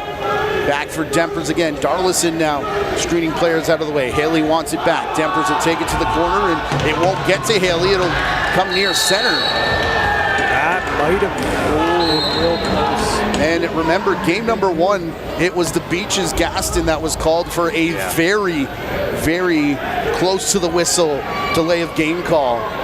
And every time that an opponent in this tournament since then has done basically the same thing, Riley O'Connor has asked why. Ben McDonnell gets checked into the end boards, and he's going to draw himself a second penalty here in the last 5 minutes or so, and he's still chirping the bench on his way by. Yeah, McDonnell's a guy that you absolutely hate to play against, but if he's on your team, you love him. Yesterday on the broadcast, Jonathan Donneville just waxed poetically about what a special player he is, but he goes in, picks up this loose ball, stays out of the crease, and here comes Firth. Heavy cross check right on the back. That's a dangerous play by the boards. He's just going to get 2. And he knows it. You can see in the box hanging his head there. That's just a play of frustration there. A young player letting the emotions of the big game get to him. Emotions of the big game, and I mean, we can't overstate the rivalry that these two teams have built. As it's going to be Whitby again getting one in 19 seconds on the power play. 5-on-5. This Beaches defense can hang with the Warriors. It's just this power play is too deadly, and this is kind of unfortunate for Toronto here. It's a broken play, goes off Johnson's leg, and the rebound's going to squirt right out perfectly to Pfeiffer, who's one of the best crease players in junior lacrosse right now, puts it home and regains that 2-goal lead for the Warriors. Pair of goals on the game for Parker Pfeiffer, both of them on the man advantage. Leon Island stairs to Jonathan Donville. Yeah, Whitby going with a kind of an unconventional look there with kind of a box and one with Littlejohn in the middle. I think Dooley didn't know that Pfeiffer was at the backside of the crease, because when they were playing offense, there was nobody there. So heads up play by Pfeiffer to roll down. And an interesting look we've seen all period with the box and one with Littlejohn in the middle. Worked really well for Whitby. Top offensive unit, by the way, for this Whitby Warriors are Patras, Pfeiffer, Littlejohn, Haley, Soroketti. All of the above with 4 points tonight. And the only goals scored from the first 4 that were mentioned. Pretty good. Again, Hickey with another great chance there. It's bound to come. When is it going to sink? 7-5 as we near the last 3 minutes to go here in this game, and we haven't even talked about the fact that there's 2 O'Connors facing off against each other. That was going to be the focus coming in, and these players said, nah, we're going to be the focus here tonight and put on a good show. Cam Accioni shakes off Jake Darlison, who may be going off for a hold here. Johnson making his way off to the bench as Potras picks up. We will get that holding penalty. And another power play coming up for the Whitby Warriors. Or excuse me, penalty coming to the Whitby Warriors. Power play to the Beaches. Again, talked about it earlier. I think it was maybe this game or maybe even in the last game. They're kind of all just blending together, to be quite honest, at this point. But I feel that. I feel that. Anytime as a defender, and I say this ad nauseum to my players, as soon as you take that hand, you're inviting the ref to call you for a hold. I can confirm that was this game that happened like today, this one. Because I was standing right next to you, and we haven't actually done that many times here with 3 positions, and as Jonathan Donville says, playing the 3-man weave. Just one thing to note there, as the Beaches have to deal with something here, as Scott Reed just completely locked off Firth there. So they're electing to go 4-on-3 on this power play as the Whitby Warriors and just take Firth right out of it, allow these other players just to take over. And I think a big reason for that is the fact that Anderson's not in the lineup. We'll see if they elect to go that again or if they're going to allow Firth to play some ball here. 2-minute warning here in the second period. Power play setting up again without David Anderson. Palmer will take that spot and the shot. Remember, he was the overtime hero, and as Martin picks it up, we'll go downstairs to our MVP, Jonathan Donville. Yeah, I think Patty's spot on there that Firth getting shut off is the Anderson effect. Nothing more frustrating than getting basically pinned along the boards. That is the absolute worst as an offensive player. And Patty, we talked about it earlier, I thought Collison was important. You mentioned Hickey. It doesn't really matter for Beaches. They just need one of those guys to really step up and score the ball here. They need their lefties who aren't Firth to be good. Yeah, if you're the Beaches, you'd love Collison to just explode here. He was great in game 1, had a solid game 2, but you're begging for more here.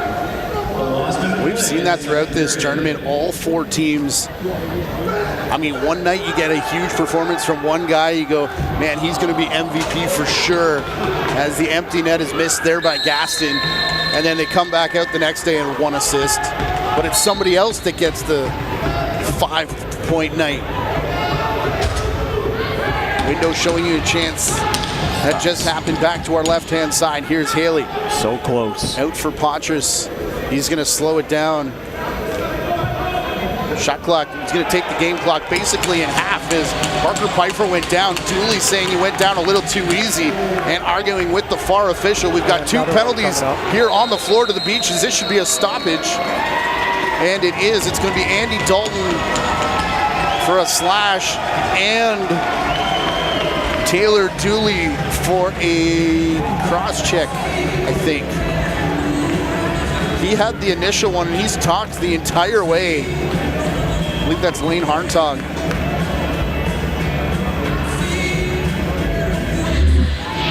So, Matt, we're going to get a look here. As we see the first one. There's the first one. That's the first one with Dooley. And full disclosure, I was looking the box there, so I didn't even see the replay of that one. It's actually going to be Robinson again who's going to sit down for that. Second one, again, this is just... And Beaches are going to call timeout. On the stoppage, I guess you can do that, right? Whitby's supposed to be getting the ball here, but I believe because it is a dead ball, they're able to call the timeout, and I think that's a good call, in my opinion, from Damon Edwards. Gather yourself, gather your defense, calm things down, and again, say what you will if you agree or disagree with the call. Or calls, we should say. The Beaches have to realize they got to keep their composure here. It's a 7-5 game. You're back in this. I just feel like this has kind of been a story with this Beaches team. They get so high and so low. They're just such a Jekyll and Hyde team, and they ride the quote-unquote waves of emotion throughout a game. but it really is the case that this team just needs to stay mellow, stay even-keeled, not allow to get too high, don't get too low. And this is certainly a case where you're still feeling the effects of David Anderson, a heart and soul guy on your offense, getting kicked out of the game for a call that's certainly going to be questions throughout this entire tournament. Well, and again, that's a rule that is not black and white. In this case, it is blue because that's the color of the change box. But, you know, it's not like a check from behind that, okay, was there intent? Was it a, you know, violent collision, which is the language in the rule book. 10 seconds left to go. It is a 5-on-3 set for Whitby. Patra's going to take it in all the way. They try the quick stick, and Pfeiffer had to double clutch. He'll get it back up for Haley, who wasn't ready for the pass, and the ball will bounce out and over center, but it is a 7-5 lead after 2 periods for the Whitby Warriors. This is a massive opportunity for the Warriors. Your power play 5-on-4 has been electric, almost virtually unbeatable at times. Now you have an opportunity with the 2-man advantage. You could really put your foot down on the gas and really extend this lead and assert some dominance. If you're the Beaches, though, again, it's all about riding the waves. Don't get too high, don't get too low. Talked to Peyton Wallace before this tournament started, and that feature's coming up here at the intermission. Final period of moving day coming up here at the 2022 Minto Cup. We are live from the CAA Center in Brampton on TSN Direct, tsn.ca, and the Ontario Junior Lacrosse League YouTube channel. We'll be right back.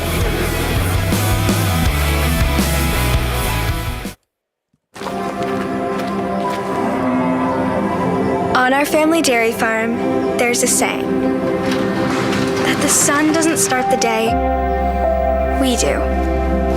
It's our daily reminder to be our best, make our best. And that our dairy farm doesn't just take care of our family, it's part of something bigger. That's dairy done right. Gatorade, with electrolytes to help replenish what's lost in sweat, carbs to help fuel your working muscles, and fluids to help you hydrate.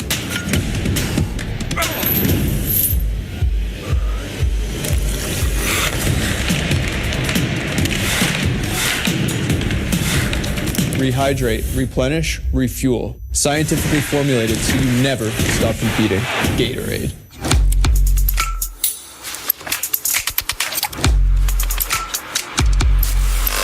The Minto Cup went missing when Charlie Welsh, the last remaining Minto Cup trustee, suddenly passed away on February 25th, 1938.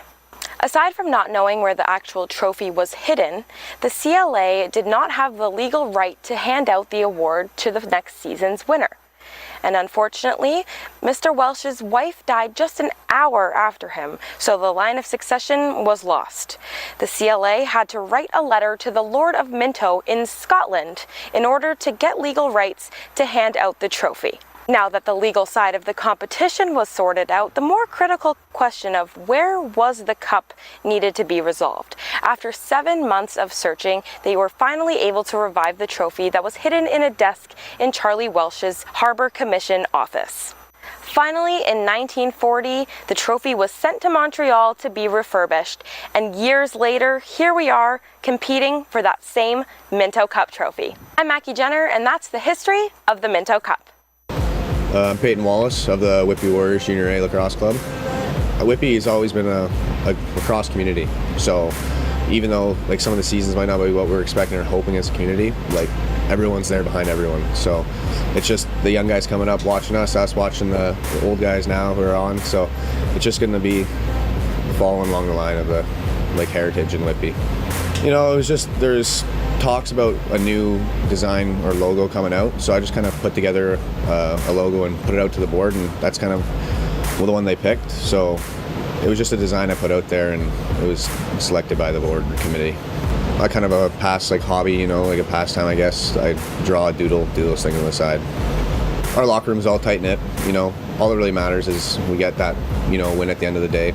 there's no real recognition that anyone's really looking out there on the team. We're all a family in the room. Defense is all effort, and when you're out there battling for your brother right beside you, it's a lot easier to give out that effort. I remember sitting in the stands with teammates right now in the locker room. Like, we'd be sitting there and we'd see goals or see a big hit, and you'd look over to the buddy that we're sitting with in our locker room right now, just cheering along. So it's definitely a fun feeling. 2013 was one that's on my memory because, every year with the festival and stuff, it's just a giant blur of lacrosse all the time. Like, I just remember going to Iroquois July to August, and you're just there watching thousands of lacrosse games. You can be from any level, from all the way to E all the way up to Junior A.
Welcome back to the third period here between Beaches and Whitby. 7-5 lead for the Warriors going into this third period.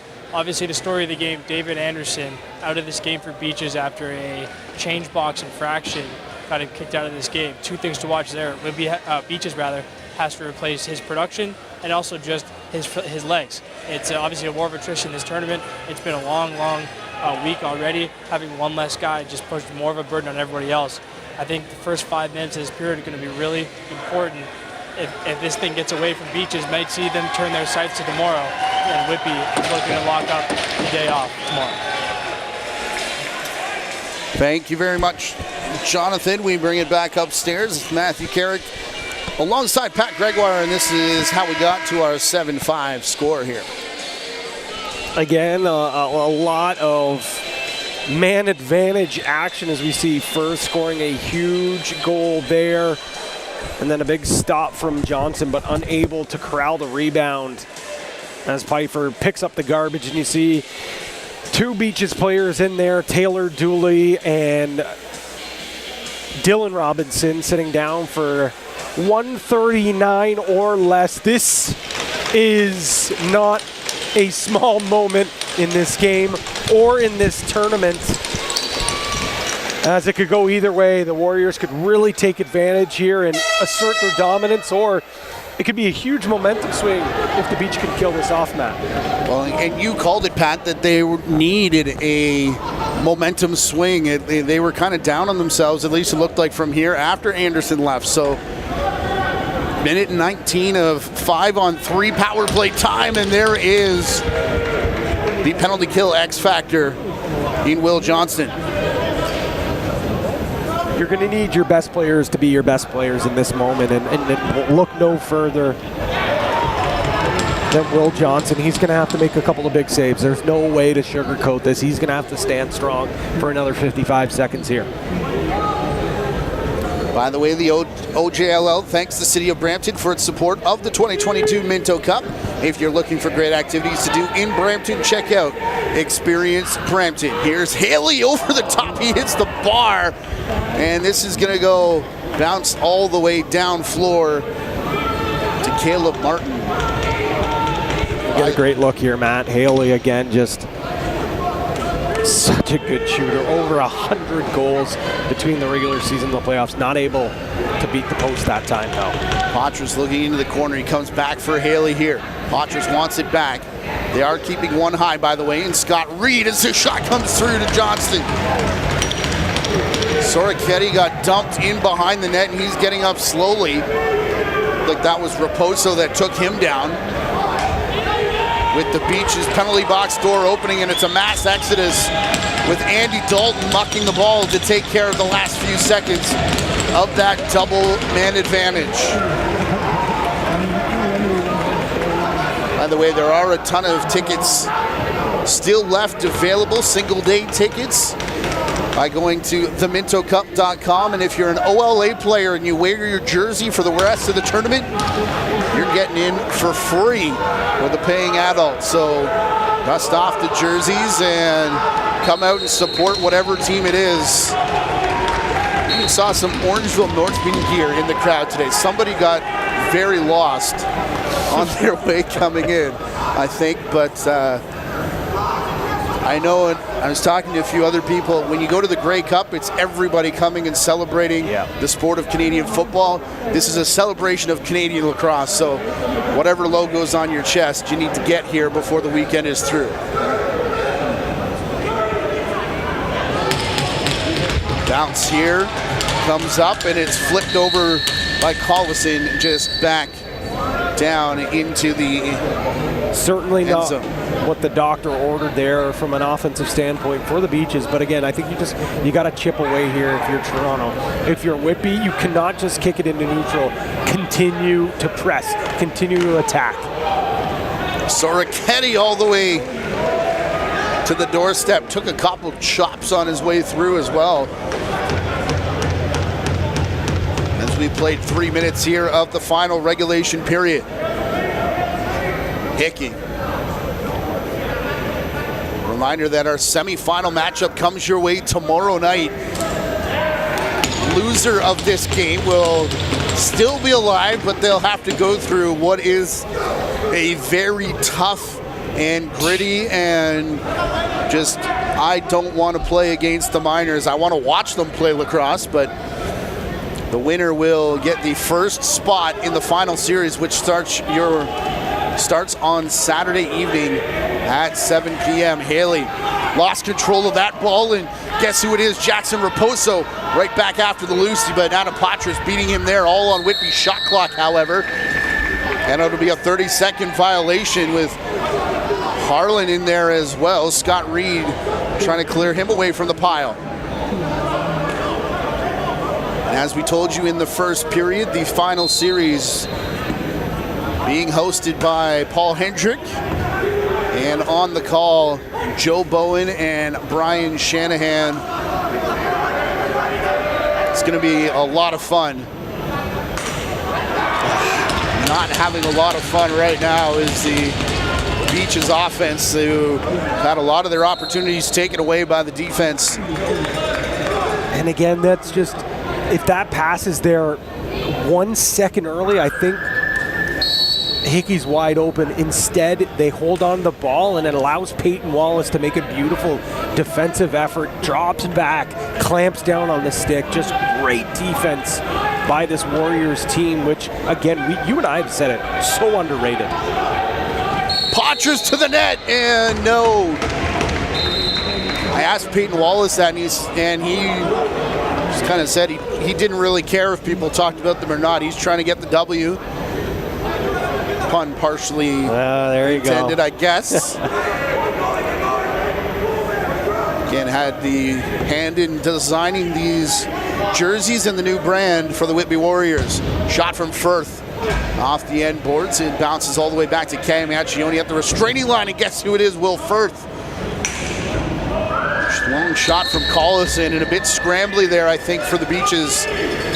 When they're at their best, that ball is flying back and forth east-west across the floor, and that was just, I know, late in the shot clock, but when the first one was taken down by Firth, there was still about 5 or 4 left where they could have maybe drawn something up. Jonathan Donville has said it multiple times in this tournament, and of course, even in the Ontario finals, the Beaches play much better when they flip the floor. They get that east-west pass going. Here comes Soroketti in his shot, just bouncing wide. Little John was looking for the pass before he actually brought it down, and the double clutch is what forces the shot clock violation. David Peterkin for Collison. They make sure that all the doors are tightly closed over there on the Whitby side of things after seeing what happened in that second period. Long shot from Caleb Martin. If you missed it, it was David Anderson on a hit. Actually knocked Jack Oldman into the Toronto Beaches bench and was sent to the stands for a interference penalty in the change box. Will Firth down in the corner for Hickey on the run. That caught a piece of Martin, and then the iron in behind him. It will be a fresh 30, however, as Accioni gets the rebound. Firth cutting to the net. They go cross crease to him, and Haley was stuck out there on defense along with Tapper. And that's Brock Haley playing defense against Willem Firth. That just shows you, we talked about how Patras is real good in all situations, but Brock Haley can play a little defense too.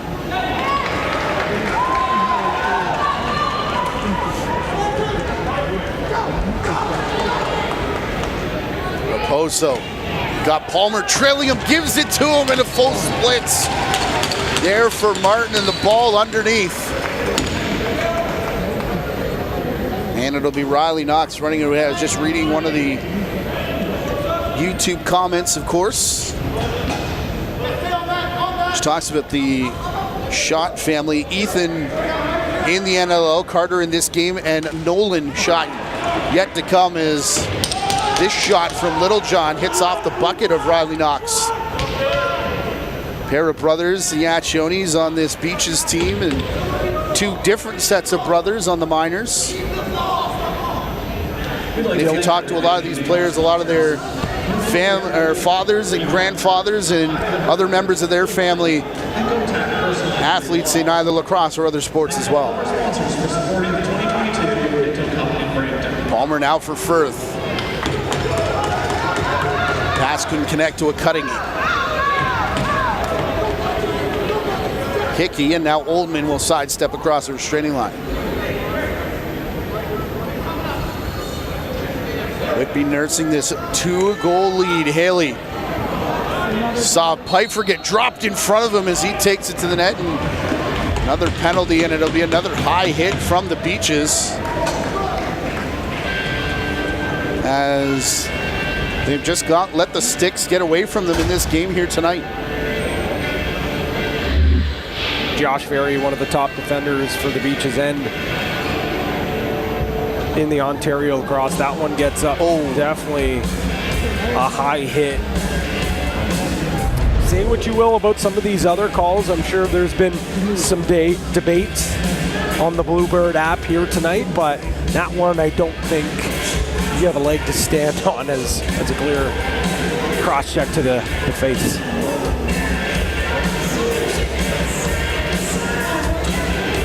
Of course, remind you as well that starting tomorrow is Fan Fest here at the Minto Cup. Canadian fiddle rock group Fiddlesticks will be on 1 hour before game time. That happening in the beer garden. If you're on your way out, tickets at themintocup.com. Low shot from Parker Pfeiffer, bounces off the end boards. Nicely done by Potras to bring it down. Pfeiffer out in front. He looked at Haley first and then went to Littlejohn. And Johnson stands his ground to make the save.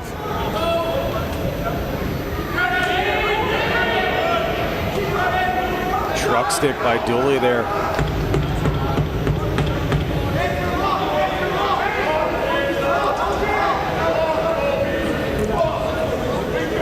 Here's Firth with under 10 on the shot clock. Hard shot comes from Collison and goes off the end boards. Gary Mark also saying that Darlison's mother, Julie, played rep for a number of years as a youngster in Whitby. There you go. Love to see it. And I think that was probably before the women's program was even around.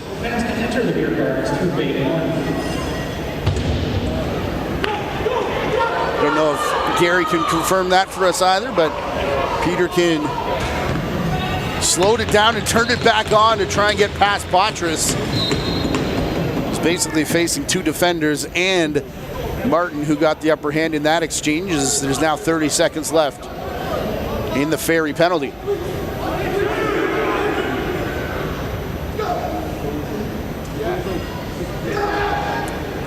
Lefty switch sides. Haley with the hard shot and close to center and saved.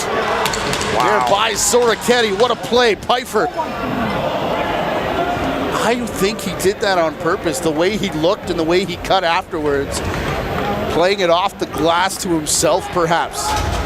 Didn't work though, but man, that would have been special. I was watching that Victoria game earlier today. They did that twice to score. Yep. With Firth taking the shot, where is it? Martin not sure. Somewhere under the twisted up legs and stick on his lower half. Of course, those 2 goals for Victoria, not enough as the Shamrocks are headed home. The Miners awaiting the loser of this game to play in the semifinal tomorrow. Littlejohn wanted the crease dive and ran himself out of space. And as we talk about the Shamrocks, perhaps a little bit of flashbacks with Littlejohn cutting that corner. Oh, please no. Please no, Matt.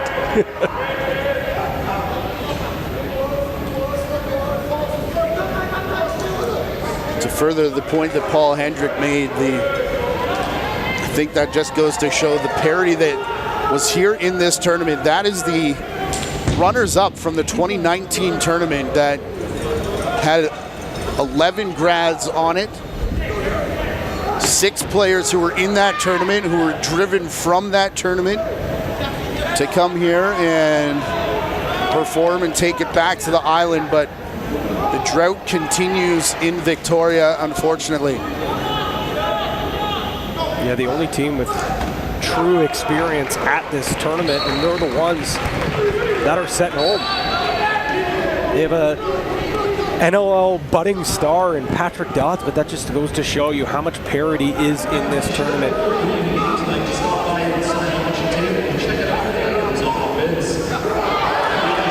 Firth throws it away, clean catch by Haley, and here he goes to the net and scores. The guy scored 74 in the regular season. He gets a clean look and does not miss. Simple as that. Brock Haley don't miss. Great pickoff on Willem Firth. We'll see him slow things down, and that's just a goal scorer's goal.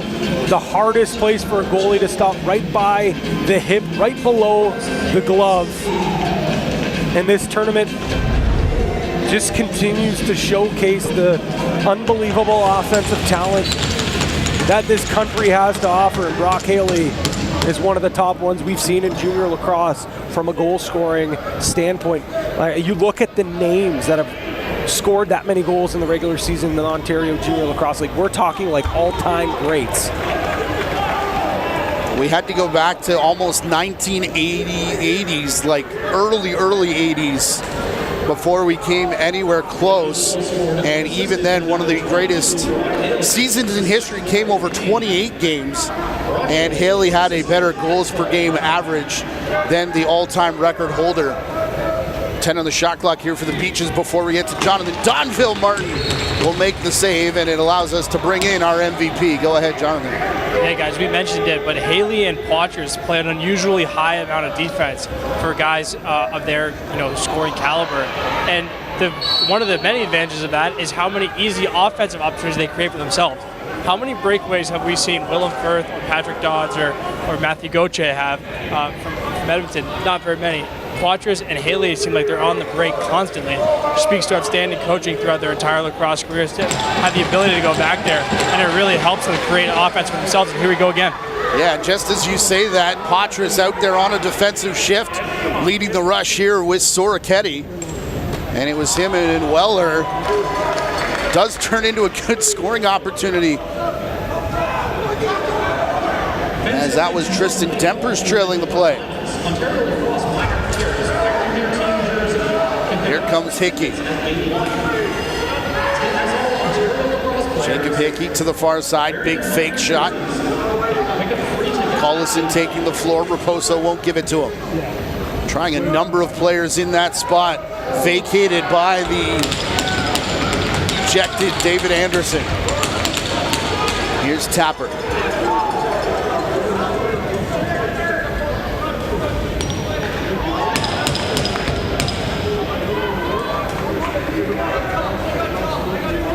Haley facing a double team. Littlejohn takes care of one, and now we'll go try and set another pick. Haley will put it over to Poitras instead, though. His shot skips far on the bench. Screaming for their players to get off late in the shot clock, and nobody answered the bell. Nearly turned into a break the other way for the Beaches. With how stagnant this Beaches offense looks right now, I think this speedy back end that is the Toronto Beaches needs to start taking chances. 5 minutes left, you're down 3. Start taking some risks. Number of players all dominoing into each other. Poitras gets taken down, and it'll be a loose ball interference call. And Oldman now pushing up for Haley.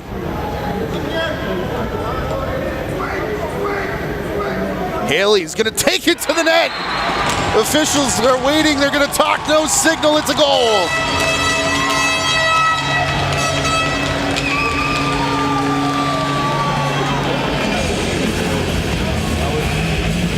This one's going to be certainly close, Matt. Want to take a look at this, but one thing we can't deny is the blistering speed of Brock Haley. Look at as that pick comes from Knox. Not the best angle on that one there, but we'll get a great look here. Great. Again, it's the feet crossing the cylinder at any point.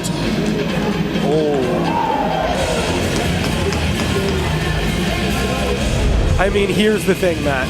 We got to see that on a 4K slowed down angle. Beautiful camera. Slow down. The officials are right there, full-time speed. That is a tough call to make. And again, this is what is so great about this building. Yeah, beautiful jumbotron, but at the same time, it's not like the ref can put on the headset, go inside the score box and take a look at it again. So it is unfortunate. Again, we'd have to look at it a few more times to see if, in fact, it's probably a good goal in the NLL. Here, I don't know, it was mightily close. At 6 points for Haley tonight, completing the hat trick. And Raposo will swim move. Giving to Dooley, now down the boards for Accioni. 5 of the shot clock. Lane opens for Gaston, the shot just wide off the end boards. And it will cause the shot clock violation, and now a 4-goal lead for Whitby. Seems like that could be almost insurmountable here for the Beaches tonight. But what say you, Jonathan Donville? Yeah, I was going to make a similar point, Matty. Obviously, it doesn't feel right from a competitive point of view, but you wonder if Beaches thinks about maybe pulling Johnston here or just starting to look with an eye towards tomorrow. 4 goals in 3 minutes. Maybe it's so late it doesn't matter, but you got to think about maybe saving some legs here, trying to make sure you got your best left for tomorrow, because if you lose tomorrow, it obviously doesn't matter anyways. That is a very good point. Under 4 minutes left to play. Firth.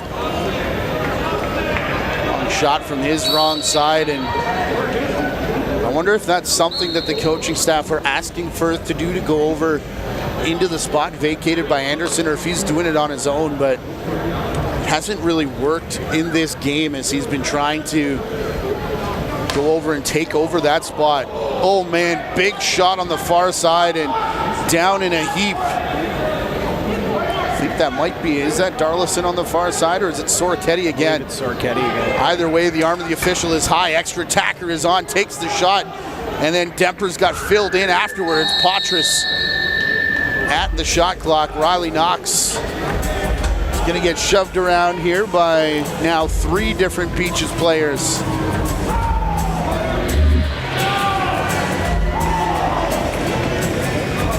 That's a healthy hack. Wow. That's just clear frustration boiling over for Liam McKay. Again, this is something for the Toronto Beaches. Yes, there's 3 minutes left. Crazier things have happened in the game of lacrosse. Yes, but say if they do lose here, you got to keep your head, because you still have another opportunity. This is not like the Victoria Shamrocks who had to win and move on. You have another opportunity against a very good team that you already beat in this tournament. Keep your heads high. Battle through these last 3 minutes and get ready for what's going to be a battle tomorrow. Well, let's go Whitby. Chants are getting strong here inside the CAA Center, led by the alumni section sitting behind the bench. Piper will intercept this pass, and if he slows it down, we'll bring in Jonathan Donville close to center, and Raposo's in the middle of it. He wants transition, he'll get the spin move, and so far Johnston staying in all Raposo right now. Now Martin out of the crease to help out his defense, and Raposo will get hung up down in the corner as we do bring in Jonathan Donville. Yeah, guys, I think most importantly for Beaches, it's got to be no injuries and no suspensions here in these last 2 minutes. That's what's really going to bite you, beyond just keeping your head up and trying to get in the right competitive mindset for tomorrow. They need their guys on the floor tomorrow to be great.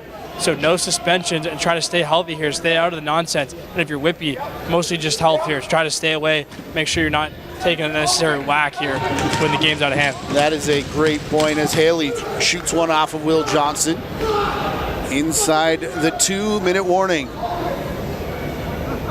And we don't expect anything further from Anderson, of course. That's up to the tournament to decide, but Again, it wasn't a significant play that took him out of the game, just the change box rule that, again, if it's in the change box, it's pretty much written in stone. Ball bouncing off the far boards, and Pfeiffer will get another opportunity. Dooley with the partial block. And it appears that we're set for a Toronto Beaches Miners LC rematch of the game that we saw to open this tournament, Patty.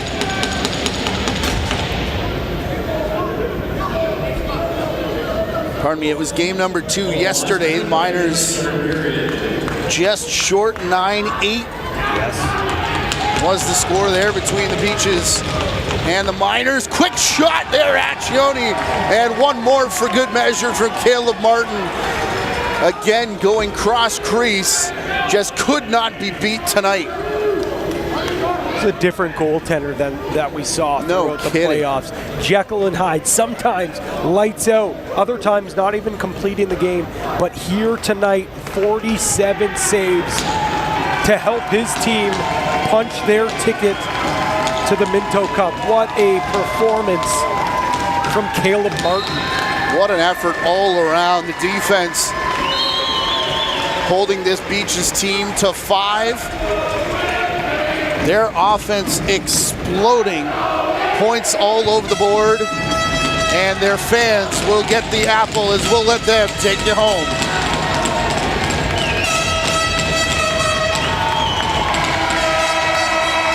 The Whitby Warriors, the Ontario champions, will play for the Minto Cup starting on Saturday.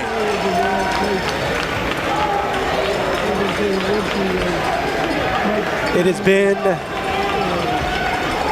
quite some time for Whitby since they've been in this situation, but this is an organization that holds themselves to a standard, and that standard is championships. And they are just 2 wins away from bringing that Minto Cup back to Iroquois Park. Again, it seems like it's been such a long time since it's been there, but it's only been 9 years. But when you think of the success that program is used to, that's an eternity. That is a long time. But compared to the long time of Miners that have never had it, the Beaches who are making their first appearance in this tournament, and Victoria, when you think it's only been in that city 1 time as they were here as well. I was thinking after that game, I mean, 28 junior A teams in this country, and you're one of 4 that got to come to this dance. If you're any one of these teams, it's definitely a great honor. Brian Lemon will present the Player of the Game trophies. Toronto Beaches, number 19, Josh Ferry. Josh Ferry, he announced as the Player of the Game for the Toronto Beaches. Again, Josh Ferry up for the Defensive Player of the Year in the OJLL. On the Whitby Warriors, didn't win the award, but just an honor for him to be up for that award.